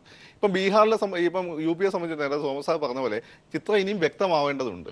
BJPയെ സംബന്ധിച്ച് 16%. പക്ഷേ ഈ ഹിന്ദുത്വം നല്ല കളിക്കാൻ പറ്റിയ കാർഡാണെന്ന് BJPക്ക് ബോധ്യമുണ്ട്. അത് ഹിന്ദുത്വം കളിക്കാൻ പറ്റിയ ഇന്ന് മാത്രമല്ല, BJP പണ്ടേ ബോധ്യമാണ്. അതുകൊണ്ടാണ് UP മുമ്പേ അധികാരത്തിൽ BJPക്ക് പറ്റിയിട്ടുള്ളത്. BJPക്ക് എന്ത് കാർഡ് എവിടെ കളിക്കണം എന്നറിയാം. പിന്നെ BJP ഈ സംഘടന സംബന്ധിച്ചിടത്തോളം അവിടെയാണ് റഹീമിന് നേരത്തെ അബദ്ധം പറ്റിയത്. ഞാൻ നേരത്തെ പറഞ്ഞു, അന്ന് എക്സ്പ്ലെയിൻ ചെയ്യാൻ സമ്മതിക്കണം. കാരണം ഞാനും റഹീമും എല്ലാം തന്നെ പ്രധാനമായിട്ട് സംഘത്തിനെ മനസ്സിലാക്കിയത് വിചാരധാര എന്നുള്ള പുസ്തകം വായിച്ചുകൊണ്ടാണ്. ഈ വിചാരധാര എന്നുള്ള പുസ്തകത്തിൽ ഒരു ഭാഗത്ത് മുസ്ലിങ്ങളെ മറ്റേ കൊല്ലേണ്ടവരാണ് ക്രിസ്ത്യൻ എന്നൊക്കെ പറയുമ്പോഴും മറുഭാഗത്ത് സാംസ്കാരിക ദേശീയതയുടെ ഭാഗമായി ഒരുമിച്ച് കൊണ്ടുപോകേണ്ടവരാണ് എന്നുകൂടി പറയുന്നുണ്ട്. അപ്പോൾ എന്താണ് സംഭവം എന്ന് വെച്ചാൽ വിവിധ ഘട്ടങ്ങളിൽ എഴുതിയതാണ്.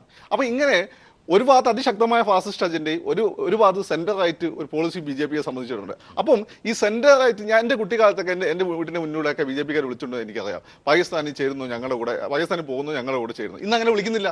ഇന്ന് നമ്മൾ കാണുന്നത് കുറച്ചുകൂടി സെന്റർ റൈറ്റ് രാജേഷിനെ പോലുള്ള മുഖങ്ങളൊക്കെ വരുന്നതാണ്. ഈ പറയുന്ന സാക്ഷി മഹാരാജിനെ പോലെ ആളുകൾ പോയി ദേശീയ തലത്ത് നോക്കിക്കഴിഞ്ഞാൽ ഇവർ സ്പോർട്സ്മാൻമാരിലെ വളരെ ന്യൂനപക്ഷമാണ്. അവിടെ ഈ രാജേഷിനെ പോലെയുള്ള മുക്താർ അബ്ബാസിയെ പോലെയുള്ള ആളുകളെ മുന്നോട്ട് വെക്കുകയും അതല്ലേ ഒരു തന്ത്രപരമായ ഒരു നിലപാടാണോ എന്നാണ് ചോദ്യം വരുന്നത്. അതായത് സാക്ഷി മഹാരാജ്, സാത്വിക് രാജീവ് ഒരു വശത്ത്, ഈ പറയുന്ന ഹനുമാൻ സേന നിങ്ങളുടെയാണെന്ന് എനിക്കറിയത്തില്ല, ചില സേനാ വിഭാഗങ്ങൾ എനിക്കറിയത്തില്ല, ശ്രീരാമസേന ഒക്കെ എന്തോ ചില സംഘപരിവാർ സേനകളുണ്ട്. അവർ മറുവശത്ത് ഇതിനെ അക്കാദമിക്കലായ ഉത്തരം നമുക്ക് മനസ്സിലാക്കേണ്ട ഒരു കാര്യമുണ്ട്. ഈ രാഷ്ട്രീയത്തിൽ ഒന്നും കെട്ടിക്കിടക്കുന്ന വെള്ളമല്ല, ഇത് ഒലിച്ചുകൊണ്ട് പോകുന്ന ഇന്ത്യയുടെ വല്ലാത്തൊരു ബഹുസ്വരതയുണ്ട്.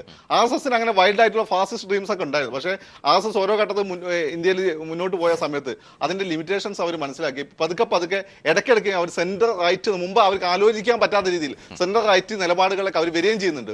ഒരു ഫാസിസ്റ്റ് ഇപ്പം യൂറോപ്പിൽ ഉണ്ടായ പഴയ ഫാസിസ്റ്റ് പാർട്ടികൾ നിയോ ഫാസിസ്റ്റായി വരുമ്പോൾ ആ രീതിയിൽ ഔട്ട് റൈറ്റ് ആയിട്ടുള്ള ഫാസിസ്റ്റ് പാർട്ടികളായിട്ടല്ല വരുന്നത്. അപ്പം നമ്മൾ ഇതൊക്കെ പറയുന്ന സമയത്ത് ഇതിന്റെ സൂക്ഷ്മതയിൽ മനസ്സിലാക്കിയിട്ടില്ലെങ്കിൽ രാജേഷിന്റെ തന്നെ ആയുധം കൊടുക്കുന്ന തുല്യമായിരിക്കും. ഇത് വളരെ കൃത്യമായി പ്രകാശ് കാരാട്ട് അദ്ദേഹത്തിന്റെ ഒരു ലേഖനത്തിൽ അടുത്ത് സൂചിപ്പിക്കാൻ ശ്രമിച്ചിട്ടുണ്ട്. അല്ലാതെ നമ്മൾ ഒരു തളം കെട്ടി നിന്നിട്ടല്ല. നമ്മൾ ശത്രുവിനെ ആദ്യം ശത്രു ആരാന്ന് അതാത് സമയത്ത് ശത്രുവിന്റെ ഭാവാദികൾ എന്താണെന്ന് കൃത്യമായി മനസ്സിലാക്കണം. ശത്രുവിന് വരുന്ന മാറ്റങ്ങൾ നമ്മൾ കാണണം. അല്ലാതെ പ്രശ്നത്തിൽ നമ്മൾ തെറ്റിദ്ധരിക്കപ്പെടും. അത് തന്നെയാണ് അഭിപ്രായം തന്നെയാണ് എനിക്കുള്ളത്. സെൻട്രൽ റൈറ്റിലേക്ക് BJP വരുന്നു എന്നുള്ള കാര്യം BJPയുടെ പല നിലപാടുകളും പ്രഖ്യാപനങ്ങളും അങ്ങനെ തോന്നും. അങ്ങനെ തന്നെയാണ്, അതവരുടെ ഒരു സ്ട്രാറ്റജിയാണ്. ആ സ്ട്രാറ്റജിയിൽ ഊന്നിക്കൊണ്ടാണ് അവർ ആത്യന്തികമായി അവരുടെ ലക്ഷ്യത്തിലേക്ക് പോകുന്നത്. ഞാൻ ഒറ്റ കാര്യം സിമ്പിളായി ചോദിക്കട്ടെ, ഈ സെൻട്രൽ റൈറ്റ് പെർഫോമൻസ് രാജ്യസഭയിൽ കൂടി അവർക്ക് ഭൂരിപക്ഷം ഉണ്ടായിരുന്നെങ്കിൽ ഇപ്പോൾ കാണിക്കുമായിരുന്നോ? അവർ രാജ്യസഭയിൽ കൂടി ഭൂരിപക്ഷം ഉണ്ടായിരുന്നുവെങ്കിൽ ഇത്തരം അജണ്ടയായിരിക്കുമോ, ഈ മുദ്രാവാക്യമായിരിക്കുമോ മുമ്പോട്ട് വയ്ക്കുക? ഈ വർത്തമാനങ്ങളായില്ല. RSSന് ബേസായിട്ടൊരു അജണ്ടയുണ്ട്, RSSന് ബേസായ ഒരു കാഴ്ചപ്പാടുണ്ട്. അതിലേക്ക് നീങ്ങുന്ന ആ കൃത്യമായ ലക്ഷ്യബോധത്തോടെ, നേരത്തെ വി രാജേഷ് പറഞ്ഞത് വീണ്ടും ഞാൻ ആവർത്തിക്കുന്നു, ഞാൻ അടിവരയിട്ട് സമ്മതിക്കുന്നു, കൃത്യമായ അച്ചടക്കത്തോടെ, കൃത്യമായ കെട്ടുറപ്പോടെ. അതുകൊണ്ടാണ് ഞാൻ പറഞ്ഞത് BJP RSS നീങ്ങുന്നു. അതുകൊണ്ട് തന്നെയാണ് RSS ഒരാൾ പറയണ്ടെന്ന് പറഞ്ഞാൽ പറയില്ല, RSS ഒരാൾ പറയണമെന്ന് പറഞ്ഞാൽ പറയും. ഇപ്പോൾ മുസ്ലിങ്ങൾക്ക് അനുകൂലമായി പറഞ്ഞ ഘട്ടമുണ്ടല്ലോ, അതിനെ നിയന്ത്രിക്കപ്പെട്ടില്ല. ഇപ്പോൾ എൽ കെ അദ്വാനി മറ്റേ ഞാൻ ഓർക്കുന്നില്ല, ഒരു പക്ഷേ ഫക്രുവിനൊക്കെ അത് ഓർമ്മിപ്പിക്കുകയാണ്. ഏതോ മുസ്ലിം അനുകൂലമായ ആരോ പറഞ്ഞ അതിന് RSS ജിന്നയ്ക്ക് അനുകൂലമായി ഞാൻ വിട്ടുപോയതാ. ഇതുപോലെ എന്ത് പറയണമെന്ന് RSSന് അറിയാം, എന്ത് പറയണ്ട എന്നും RSSന് അറിയാം. ഒരു തവണ ഒരുപക്ഷെ സ്ലിപ്പ് ഓഫ് ടങ് ആയിരിക്കും, ഏത് മനുഷ്യനും വരാം. ഇപ്പോൾ സാക്ഷി ഇപ്പോൾ എൻ്റെ ലിസ്റ്റാണ് ഞാൻ പറയുന്നില്ല. കഴിഞ്ഞ കുറേ കാലങ്ങളിൽ ഇവരെല്ലാം പറഞ്ഞുകൊണ്ടിരിക്കും ദളിതർക്കെതിരെയും മുസ്ലിങ്ങൾക്കെതിരെയും ഈവൻ സ്ത്രീകൾക്കെതിരെയും സ്ത്രീ വിരുദ്ധമായും മുസ്ലിം വിരുദ്ധമായും ദളിത് വിരുദ്ധമായും RSS നേതാക്കളുടെ പ്രസ്താവനകൾ അതൊരു സീരീസാണ്. നിങ്ങൾ നോക്കൂ, അതെല്ലാം പറയുന്നത് ചിലർ മാത്രമാണ്. ആ ചിലർ മാത്രം പറഞ്ഞുകൊണ്ടിരിക്കുമ്പോൾ ഞാൻ ശ്രീ വി രാജേഷിനോട് ചോദിക്കുന്നു, RS എന്ന് പറയുന്ന സംഘടന, നിങ്ങൾ അഭിമാനത്തോടെ പറയുന്ന സംഘടന, ആ സംഘടന ഒരാൾ ഇന്നത് പറയണ്ട എന്ന് ഒരിക്കൽ പറഞ്ഞു കഴിഞ്ഞാൽ പിന്നെയും പറയാൻ കഴിയുന്ന സംഘടനയാണോ അത്? അങ്ങനെ പറഞ്ഞാൽ അതിനകത്ത് വീണ്ടും അവരെ വാഴിക്കുന്ന കെട്ടുറപ്പ് മാത്രമേ RSSനുള്ളൂ? ഇതാണ് ശ്രീ വി രാജേഷ് പറയുന്നത്. ശ്രീ വി രാജേഷ് എന്തായാലും അതിന്റെ മറുപടി വ്യക്തമായും താങ്കളുടെ കയ്യിൽ ഉണ്ടാകും എന്ന് എനിക്ക് തോന്നുന്നത് വ്യക്തമായി തന്നെ. എന്തായാലും അത് ചോദ്യം എന്ന് പറഞ്ഞാൽ സ്വാഭാവികമായി വരുന്ന ചോദ്യമാണ്. ഇന്ന് ദേശീയ മാധ്യമങ്ങൾ പോലും ആ ഒരു ചോദ്യം കോട്ട് ചെയ്തിട്ടുള്ള ചോദ്യങ്ങളാണ്. അതിനെ മറപറ്റിയായിരിക്കാം കോൺഗ്രസിനോ അല്ലെങ്കിൽ ഇടതുപക്ഷത്തിനൊക്കെ തെരഞ്ഞെടുപ്പ് കമ്മീഷനെ പോലും സമീപിക്കേണ്ട ഒരു സാഹചര്യത്തിലേക്ക് എത്തുന്നതും അതുകൊണ്ട്. അതിന്റെ മറുപടിയിലേക്ക് വരാം ഇടവേളയ്ക്ക് ശേഷം. ശ്രീ വി രാജേഷ്, അതായത് ഈ രാജ്യസഭയിലൊക്കെ തന്നെ ഭൂരിപക്ഷമില്ലാത്ത സ്ഥിതിക്ക് പയറ്റുന്ന തന്ത്രം UP പിടിച്ചേ മതിയാകൂ. അവിടെ സാക്ഷിയെ തുറന്നു വിട്ടാലും അത് ഒതുക്കാനും മറുപ്രസ്താവന നടത്താനുമുള്ള തന്ത്രം RSSന്റെ മേൽനോട്ടത്തിൽ നിലനിർത്താൻ ബാലൻസിങ് അറിയാം. അല്ലായിരുന്നുവെങ്കിൽ സാക്ഷിയൊക്കെ ചീറ്റുന്ന വിഷം അതിൻ്റെ തീവ്രതയൊക്കെ തന്നെ മാറുമായിരുന്നു. ആ ഒരു ചോദ്യമാണ് ശ്രീ റഹീം ഉന്നയിച്ചത്. രണ്ട് കാര്യങ്ങൾക്ക് ഞാൻ ഫോക്കസ് മറുപടി പറയാം. ഒന്ന്, രാജ്യസഭയിൽ ഭൂരിപക്ഷം ഉണ്ടെങ്കിൽ ഇവർ ഇങ്ങനെയൊക്കെ ആകുമായിരുന്നു. ഒരു 1.5 വർഷം കൊണ്ട് വെയിറ്റ് ചെയ്തോ, രാജ്യസഭയിൽ ഭൂരിപക്ഷം വരാൻ പോവുകയല്ലേ. ഞങ്ങൾ അന്ന് ചാനൽ കാണും, ഞാൻ കാണും, പ്രതീക്ഷ നമ്മളെല്ലാവരും കാണും, നമുക്ക് ചർച്ച ചെയ്യാം. രാജ്യസഭയിൽ ഭൂരിപക്ഷം ഉണ്ടോ ഇല്ലേ എന്നുള്ളത് ആ പ്രത്യേക ആദർശത്തെ 1950 ജനസംഘം തുടങ്ങുമ്പോഴേക്ക് രാജ്യസഭയിൽ ഭൂരിപക്ഷം ഉണ്ടായിരുന്നില്ലല്ലോ. അന്ന് ഞങ്ങൾ ഏതൊരു കോസിന് വേണ്ടിയാണോ രംഗത്തിറങ്ങി, 80 BJP ആരംഭിക്കുമ്പോഴേക്കും മഹാരാഷ്ട്രയിൽ ഏതൊരു കോസിന് വേണ്ടിയാണോ അന്ന് പ്രഖ്യാപനം അടൽജി നടത്തിയത് അല്ലെങ്കിൽ അദ്വാനിജി നടത്തിയത്, അതിൽ ഞങ്ങൾ ഉറച്ചു നിൽക്കുന്നത്. രാജ്യസഭയിലെയും ലോകസഭയിലെയും ഭൂരിപക്ഷവും പാർട്ടിയുടെ പ്രവർത്തന പദ്ധതി രണ്ടാണ്. ഇനി രാജ്യസഭയിൽ കൂടി ഭൂരിപക്ഷം വന്നുകൊണ്ടിരിക്കട്ടെ, ഇത്രയൊന്നും ബുദ്ധിമുട്ടില്ലാതെ ഗവൺമെൻറ്റിൻ്റെ കാഴ്ചപ്പാട് ഗവൺമെൻറ് ശക്തമായിട്ട് മുന്നോട്ട് കൊണ്ടുപോകാൻ സാധിക്കും. GST ബില്ലിൻ്റെ കാര്യത്തിലായാലും ഭൂമി ഏറ്റെടുക്കൽ ബില്ലിൻ്റെ കാര്യത്തിലും ചെയ്യാൻ പറ്റുന്ന കാര്യങ്ങൾ ജനോപകാരപ്രദമായ നടപടികളുമായി മുന്നോട്ട് പോകും. മറ്റൊന്ന്, കാര്യങ്ങൾ നടപ്പിലാക്കുന്നതിൽ രാജ്യസഭയിൽ ഒരു 1.5 വർഷം കൂടെ കഴിയുമ്പോഴേക്കും BJPക്ക് രാജ്യസഭയിൽ നല്ല മേൽക്കൈ ഉണ്ടാകുമെന്നുള്ള തരത്തിലാണ് കാര്യങ്ങൾ മുന്നോട്ട് പോകുന്നത്. അങ്ങനെ വന്നു കഴിഞ്ഞാൽ അപ്പോൾ നമുക്ക് വീണ്ടും ചർച്ച നടത്താം. ഇനി റഹീം പറഞ്ഞ ഒരു കാര്യം, ഒന്ന്, റഹീം RSSനെ കുറിച്ച് പഠിക്കാൻ വേണ്ടി കാര്യമായിട്ട് ശ്രമിക്കുന്നുണ്ട്. പക്ഷേ എനിക്ക് തോന്നുന്നു ഒരു 5-10 വർഷം കൂടി ഇതേ ശൈലി തുടർന്നാൽ മാത്രമേ രാഷ്ട്രീയ സ്വയംസേവക സംഘത്തിൻ്റെ ഒരു ഭാഗത്തെയും കുറിച്ച് റഹീമിന് പഠിക്കാൻ സാധിക്കുകയുള്ളൂ. റഹീം പറയുന്നത് RSS പറഞ്ഞാൽ പറയില്ല, RSS പറഞ്ഞാൽ പറയും. RSSൻ്റെ ജോലിയേ അല്ല ഇങ്ങനെയുള്ള കാര്യങ്ങൾ ഓരോ ദിവസമുള്ള രാഷ്ട്രീയ പ്രസ്ഥാനം നടത്തുക എന്നുള്ള RSSൻ്റെ ജോലിയല്ല. RSSൻ്റെ ഒരൊറ്റ ജോലി മാൻ മേക്കിംഗ്, നാഷണൽ കൺസ്ട്രക്ഷൻ ത്രൂ മാൻ മേക്കിംഗ്. വ്യക്തികളെ നിർമ്മിച്ചെടുത്ത് പല മേഖലകളിൽ സംഭാവന ചെയ്ത് രാഷ്ട്രത്തെ മുന്നോട്ട് നയിക്കാൻ പ്രാപ്തരാക്കി മാറ്റുക. അതിൽ രാഷ്ട്രീയം ഒരു അവസാനത്ത് പല ഘടകങ്ങളിലൊന്ന് മാത്രമാണ് രാഷ്ട്രീയ രംഗത്തേക്ക് ചില പ്രവർത്തകർ പോകുന്നു എന്നുള്ളത്. അതിലപ്പുറം ഈ സന്ദീപ് രാജു അല്ലെ ഇവരൊക്കെ ഈ സാക്ഷിയൊക്കെ ഈ RSSന്റെ ഈ ഇത്തരം ഉപദേശങ്ങളൊക്കെ കേട്ട് വളർന്ന വ്യക്തികളാണ്. എന്റെ പ്രതീക്ഷയെ ഞാൻ ചോദിക്കുന്നത് അവരുടെ കൂട്ടത്തിൽ അതാ ഞാൻ പറയുന്നത് RSSന്റെ ജോലി എന്ന് പറയുന്നത് ഈ ഓരോ ദിവസവും നടക്കുന്ന രാഷ്ട്രീയ പ്രശ്നങ്ങളെ വിലയിരുത്തി നിലപാട് ഓരോ ദിവസവും പറയുക എന്നുള്ളതല്ല. RSS വേറെ വളരെ വലിയ പ്രവർത്തനങ്ങളിൽ ഏർപ്പെടും. വ്യക്തിത്വ വികസനം അല്ലെങ്കിൽ വ്യക്തിത്വ വികസനത്തിലൂടെ സമൂഹത്തിലേക്ക് വ്യക്തികളെ സംഭാവന ചെയ്യുന്നു. സമൂഹത്തിലേക്ക് നിങ്ങൾ ഒരു കാര്യം ചെയ്യും, MP ആണ് സംഭാവന ചെയ്തിരിക്കുന്നത്. നിങ്ങൾ MP തെരഞ്ഞെടുത്ത RSS അല്ല, ജനങ്ങളാണ്. MP നോമിനേഷൻ കൊടുത്ത് തെരഞ്ഞെടുത്ത ജനങ്ങളല്ല RSSന്റെ കാര്യത്തിൽ വെച്ചാൽ MP തെരഞ്ഞെടുക്കുന്നത്. നിങ്ങൾ എന്തുകൊണ്ട് അടൽ ബിഹാരി വാജ്പേയി ഇപ്പോൾ കാണുന്നില്ല? നിങ്ങൾ എന്തുകൊണ്ട് ഡോക്ടർ APJ അബ്ദുൽ കലാമിനെ പിന്തുണച്ച RSSന്റെ മുഖം കാണുന്നില്ല? നിങ്ങൾ എന്തുകൊണ്ട് നരേന്ദ്രമോദിയെ സംഭാവന ചെയ്ത RSSന്റെ മുഖം കാണുന്നില്ല? നിങ്ങൾ എന്തുകൊണ്ട് ശിവരാജ് സിംഗ് ചൗഹാനെ സംഭാവന ചെയ്ത RSSന്റെ മുഖം കാണുന്നില്ല? അപ്പോൾ അതൊന്നും കാണുന്നില്ല നിങ്ങൾ. ഈ പ്രശ്നം അതാണ്. ഇവിടെ റഹീം പറഞ്ഞല്ലോ, ഇവർ ദളിതരെ കുറ്റം പറയുന്നു, ഇവർ സ്ത്രീകളെ കുറ്റം പറയുന്നു, ഒരുപാട് പറഞ്ഞു. ഇതൊക്കെ പറഞ്ഞിട്ടും ആ സംഘടനയെ ജനങ്ങൾ ഇന്ത്യയിലെ ജനങ്ങൾ സ്വീകരിക്കുന്നത്. നിങ്ങൾക്ക് എന്ത് നിങ്ങൾ ദളിത് പ്രയോഗം പറയാറുണ്ടല്ലോ, നിങ്ങൾ ന്യൂനപക്ഷ പ്രയോഗം പറയാറുണ്ടല്ലോ. ഇന്ത്യയിൽ എത്ര ദളിത് മേഖലയിൽ നിങ്ങൾക്ക് മുന്നോട്ട് പോകാൻ സാധിച്ചു? പശ്ചിമ ബംഗാളിലെ മുസ്ലിം സമൂഹത്തിന്റെ അവസ്ഥ എന്താ? നിങ്ങൾ 35 ഭരിച്ചില്ലേ റഹീമെ? അപ്പോൾ നിങ്ങൾ ഇതൊക്കെ പറയുന്നുണ്ട്, ആരും സ്വീകരിക്കുന്നില്ല. ഞങ്ങൾ തിരിച്ചു പറയുന്നതെന്ന് റഹീം പറയും, പക്ഷേ ഞങ്ങളുടെ സ്വീകാര്യത വർദ്ധിക്കുന്നു. ജനങ്ങൾ ഈ യുപിയിലേക്ക് നമ്മൾ അവിടെ നിന്നാണല്ലോ, അല്ലെങ്കിൽ ഇത് മീററ്റിലെ പ്രസ്താവന, UPയിൽ ഈ സർജിക്കൽ സ്ട്രൈക്ക് നേരത്തെ PV തോമസ് സൂചിപ്പിച്ചില്ല. അത് ഒന്നത്. രണ്ട്, അതായത് ഒരു ദേശീയത, ഈ പറയുന്ന നോട്ട് നിരോധനത്തിലെ ആ ഒരു ദേശീയത വർഗീയത നിങ്ങൾക്ക് വോട്ടാക്കി മാറ്റാൻ കഴിയുമോ? 100%. എങ്ങനെ അതായത് ഈ രാജ്യത്തെ ജനങ്ങളൊക്കെ, കാരണം കർഷക ആത്മഹത്യകൾ വർദ്ധിക്കുന്ന സാഹചര്യം, വോട്ട് ഈ തെരുവിൽ ഇങ്ങനെ ക്യൂ നിൽക്കുന്ന കാഴ്ചകൾ, ഇതൊക്കെ ഒരു പോസിറ്റീവ് ആസ്പെക്ട്സ് ആയി യു പിയിൽ മാറുമോ? എങ്ങനെയെന്ന് ചോദിച്ചില്ലേ? കഴിഞ്ഞ ദിവസം നരേന്ദ്രമോദി യു പിയിൽ പങ്കെടുത്ത റാലി, ഞാൻ അതിൻ്റെ നമ്പറല്ല പറഞ്ഞത്, ആ റാലിയിൽ നരേന്ദ്രമോദി പറഞ്ഞത് എൻ്റെ അടുത്ത കാലങ്ങളിലത്തെ അനുഭവത്തിൽ ഏറ്റവും വലിയൊരു മഹാറാലിയാണ് ഞാൻ അഭിസംബോധന ചെയ്തിരിക്കുന്നത്. അങ്ങനെ ഞങ്ങൾ വോട്ടാക്കി മാറ്റും. ആ സമയത്ത് തന്നെ എന്തുകൊണ്ട് നിങ്ങൾക്ക് കുറച്ച് ദിവസം ക്യൂ നിൽക്കേണ്ടി വന്നു എന്ന് ഞങ്ങൾ ജനങ്ങളെ ബോധ്യപ്പെടുത്തും. കർഷക ആത്മഹത്യ പ്രതീക്ഷ പറയുന്നത് വന്നിട്ടില്ല. ഞാൻ ചോദിക്കട്ടെ, ഇതുവരെ 50 നാള് 60ലേക്ക് വരുന്ന ഒരു സാഹചര്യത്തിൽ നമുക്ക് രണ്ട് തരത്തിൽ നമുക്കത് ബോധ്യം വരുന്നതിനെ കാണാം. ഒന്ന്, നടന്ന തെരഞ്ഞെടുപ്പുകളിൽ ബോധ്യം വന്നോ ഇല്ലെന്നുള്ള CPM ആണ്. ബാക്കി നടന്ന മഹാരാഷ്ട്രയിലും ഗുജറാത്തിലും ഒക്കെ നടന്ന ബൈ ഇലക്ഷൻ ഈ പോളിസി വിജയം കണ്ടു, പോളിസി വിജയമാണ്. അങ്ങനെയെങ്കിൽ എന്തുകൊണ്ട് ഇപ്പൊ ഞാനൊന്ന് കംപ്ലീറ്റ് ചെയ്യട്ടെ. അതായത് 2 തരത്തിലാണ് ജനങ്ങൾക്ക് ബോധ്യമൊന്നും ഇല്ലെന്ന് പറയേണ്ടത്. ഒന്ന്, 3-4 സംസ്ഥാനങ്ങളിൽ നടന്ന പ്രാദേശിക തെരഞ്ഞെടുപ്പുകളിലെല്ലാം തന്നെ BJPക്ക് നല്ല മേൽക്കൈ വന്നു. കേരളത്തിലും BJPയുടെ സീറ്റുകൾക്ക് തന്നെ BJPക്ക് കോഹ്ലിയുടെ വാർഡിലൊക്കെ അമ്മ നല്ല ഭൂരിപക്ഷത്തിലാണ്, കോഹ്ലിയേക്കാൾ കൂടുതൽ ഭൂരിപക്ഷത്തിലാണ് തേവള്ളി ഡിവിഷനിൽ. അവിടെ NK പ്രേമേന്ദ്രൻ ചെന്നിട്ട് പ്രസംഗിച്ചത് തകർന്നടിയാൻ പോകുന്നു കേരളത്തിൽ BJP എന്നാണ് പ്രസംഗിച്ചത്. ഞങ്ങൾക്ക് നല്ല ഭൂരിപക്ഷത്തിൽ ഞങ്ങൾ ഇവിടെ ജയിച്ചു. CPM 2ാം സ്ഥാനത്ത്, UDF 3ാം സ്ഥാനത്താണ് പോയത് കേരളത്തിൽ പോലും. വേറൊന്ന്, വെനിസ്വേലയിൽ നോട്ടിന് നിരോധിച്ചു, ഭയങ്കരമായിട്ടുള്ള ജനങ്ങൾ കലാപം. ഇന്ത്യയിൽ ചെയ്തതിന്റെ ആ ക്രക്സ് ഉണ്ടല്ലോ, ഇടപെടരുത്, ചെയ്തതിന്റെ ആ പോസിറ്റീവ് സ്പിരിറ്റ് ഉണ്ടല്ലോ, അത് ജനങ്ങളിലേക്ക് എത്തിക്കുന്നതിലും ഗവൺമെന്റ് വിജയിച്ചു എന്നുള്ളിടത്താണ് ഈ നോട്ട് നിരോധനം വിജയകരമായെന്ന് ഞാൻ പറയുന്നത്. ഇനി റിസർവ് ബാങ്കിന്റെ ഫൈനൽ റിപ്പോർട്ട് കൂടി വരുന്നതോടെ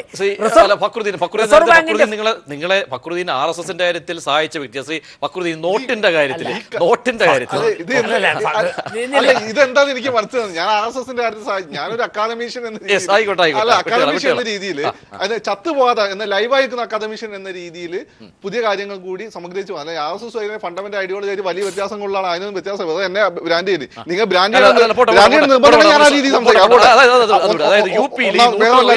യു പിയിൽ ഈ നോട്ട് നിരോധനമൊക്കെ ജനങ്ങളെ ബോധ്യപ്പെടുത്താൻ നരേന്ദ്രമോദിക്ക് ആകുമോ? അല്ലെങ്കിൽ ഇനിയും ദിവസങ്ങളുണ്ട്. സത്യസന്ധമായി പറയട്ടെ, ഈ ബൈ ഇലക്ഷൻ റിസൾട്ട് കണ്ട് ഞാൻ ഞെട്ടിയിരിക്കുക. ഇവിടെ മാത്രമല്ല, ഈ ഹരിയാനയില് പിന്നെ ചണ്ഡീഗഡിൽ നടന്നിട്ടുണ്ട്. കേരളത്തിൽ പോലും ഏറ്റവും കൂടുതൽ ഇമ്പാക്ട് ഉണ്ടാക്കിയ സ്ഥലം, ചർച്ച ചെയ്യപ്പെട്ട സ്ഥലം കേരളമാണ്. ഇവർ ഞാൻ മനസ്സിലാക്കിയത് 4 സ്ഥലത്ത് പിന്നെ സിറ്റിംഗ് സീറ്റുകൾ 3 നിലനിർത്തി 1-ലാണ് ഇവർ തോറ്റിട്ടുള്ളൂ. പിന്നെ അത് മാത്രമല്ല, മറ്റു പല വൈ ഇലക്ഷൻ ഉത്തരേന്ത്യയിൽ ഞാൻ അവിടെ കുറച്ച് ജീവിച്ചിരുന്ന ആളാണല്ലോ. പാവങ്ങളെ സംബന്ധിച്ച് സ്ഥിതി ഭയങ്കര കഷ്ടം. ഈ കോൺഗ്രസും BJP സമാജ്വാദി പാർട്ടിയൊക്കെ കേരളം പോലല്ല, അവരൊക്കെ മാറി ജനങ്ങളായി 5 രൂപ പോലും ഇല്ല. അവരെ സംബന്ധിച്ചിടത്തോളം എന്തോ ഒരു പ്രതീക്ഷ മോഡി മുന്നോട്ട് വെച്ചിട്ടുണ്ട്. ഈ പ്രതീക്ഷ ജ്വലിപ്പിച്ച് നിർത്താൻ മോഡിക്ക് പറ്റുകയാണ്. അതിന്റെ കൗണ്ടറായിട്ടുള്ള സാധനങ്ങളും രാഹുൽ ഗാന്ധിയുടെ നേതൃത്വത്തിലോ അല്ലെങ്കിൽ മുലായമിന്റെ മകന്റെ നേതൃത്വത്തിലോ ശക്തമായ സമരങ്ങളൊന്നും വന്നിട്ടില്ലെങ്കിൽ മാക്സ് തന്നെ വന്നിട്ട് പ്രശ്നങ്ങൾ ഉണ്ടായതുകൊണ്ട് കാര്യമില്ല. ആ പ്രശ്നങ്ങൾ ജനങ്ങളിൽ എത്തിക്കാനും ജനങ്ങളുടെ പ്രക്ഷോഭങ്ങൾക്ക് രൂപം നൽകാനും ഒരു വാൻഗാർഡ് പാർട്ടി എന്ന മാക്സ് അല്ല, അങ്ങനെ സംഭവം ഒന്നും വന്നിട്ടില്ലെങ്കിൽ ചിലപ്പോൾ BJP അവിടെ സ്കോർ ചെയ്യാനൊക്കെ സാധ്യത. സത്യസന്ധമായി പറഞ്ഞു ഇത് കൺക്ലൂസീവ് അല്ല, ഇൻകൺക്ലൂസീവ് ആണ് പറഞ്ഞേക്കണം. തൊട്ടു മുമ്പ് ശ്രീ PB തോമസ്, ഇങ്ങനെ ഇനിയും സമയമുണ്ട്. കാരണം യു പിയിൽ പല ഘട്ടങ്ങളായിട്ടാണ് തെരഞ്ഞെടുപ്പ് നടക്കുന്നത്.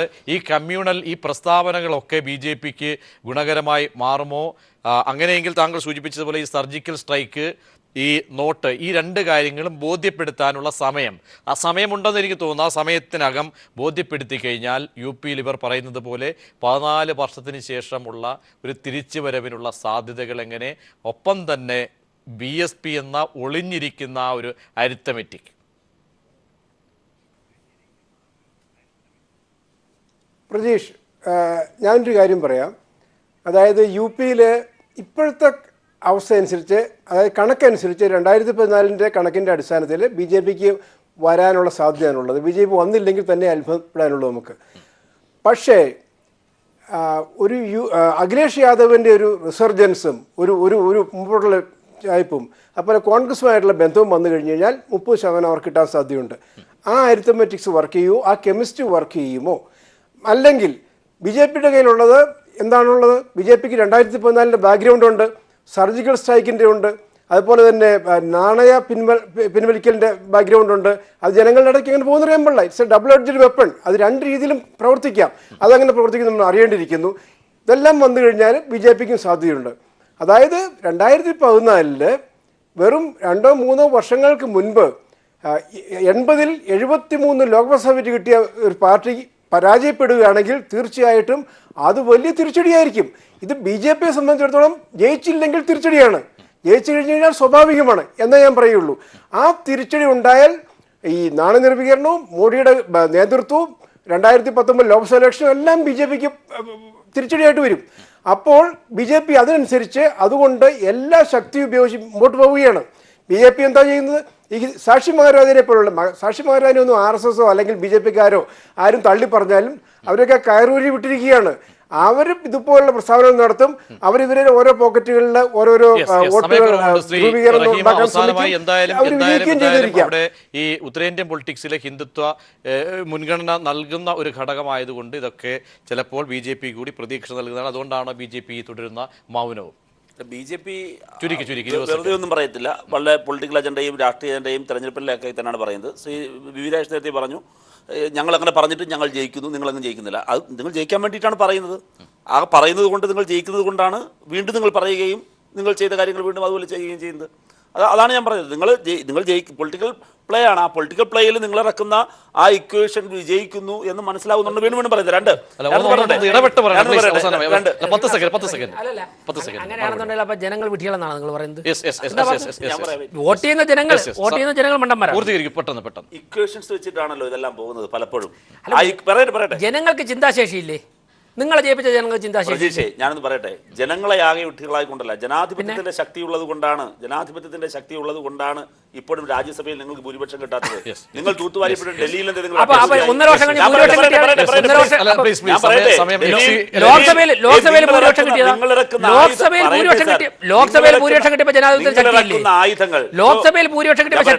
ജനങ്ങളുടെ മുമ്പിൽ, ഒരു വോട്ടറുടെ മുമ്പിൽ പല കാര്യങ്ങളാണ് പ്രയോറിറ്റിയായി വരിക. അത് ജനകീയ പ്രശ്നങ്ങളും അവന്റെ ജീവിത ദുരിതങ്ങളും പ്രയോറിറ്റിയായി വരുമ്പോൾ ആ പ്രയോറിറ്റിക്ക് മേൽക്കൈ കിട്ടും. ശരി വ്യക്തമാണ്. എന്തായാലും സമയക്കുറവുള്ളത് കൊണ്ട് ഇടപെടേണ്ടി വരുന്നു. സാക്ഷി മഹാരാജിന്റെ പ്രസ്താവന UP-യിൽ തെരഞ്ഞെടുപ്പിനെ എങ്ങനെ സ്വാധീനിക്കും? UP-യിൽ BJP ഹിന്ദുത്വ കാർഡ് ഇറക്കുകയാണോ? ഇതാണ് ന്യൂസ് ആൻഡ് ന്യൂസ് പരിശോധിച്ച് ചർച്ചയിൽ പങ്കുചേർന്ന ഏവർക്കും നന്ദി.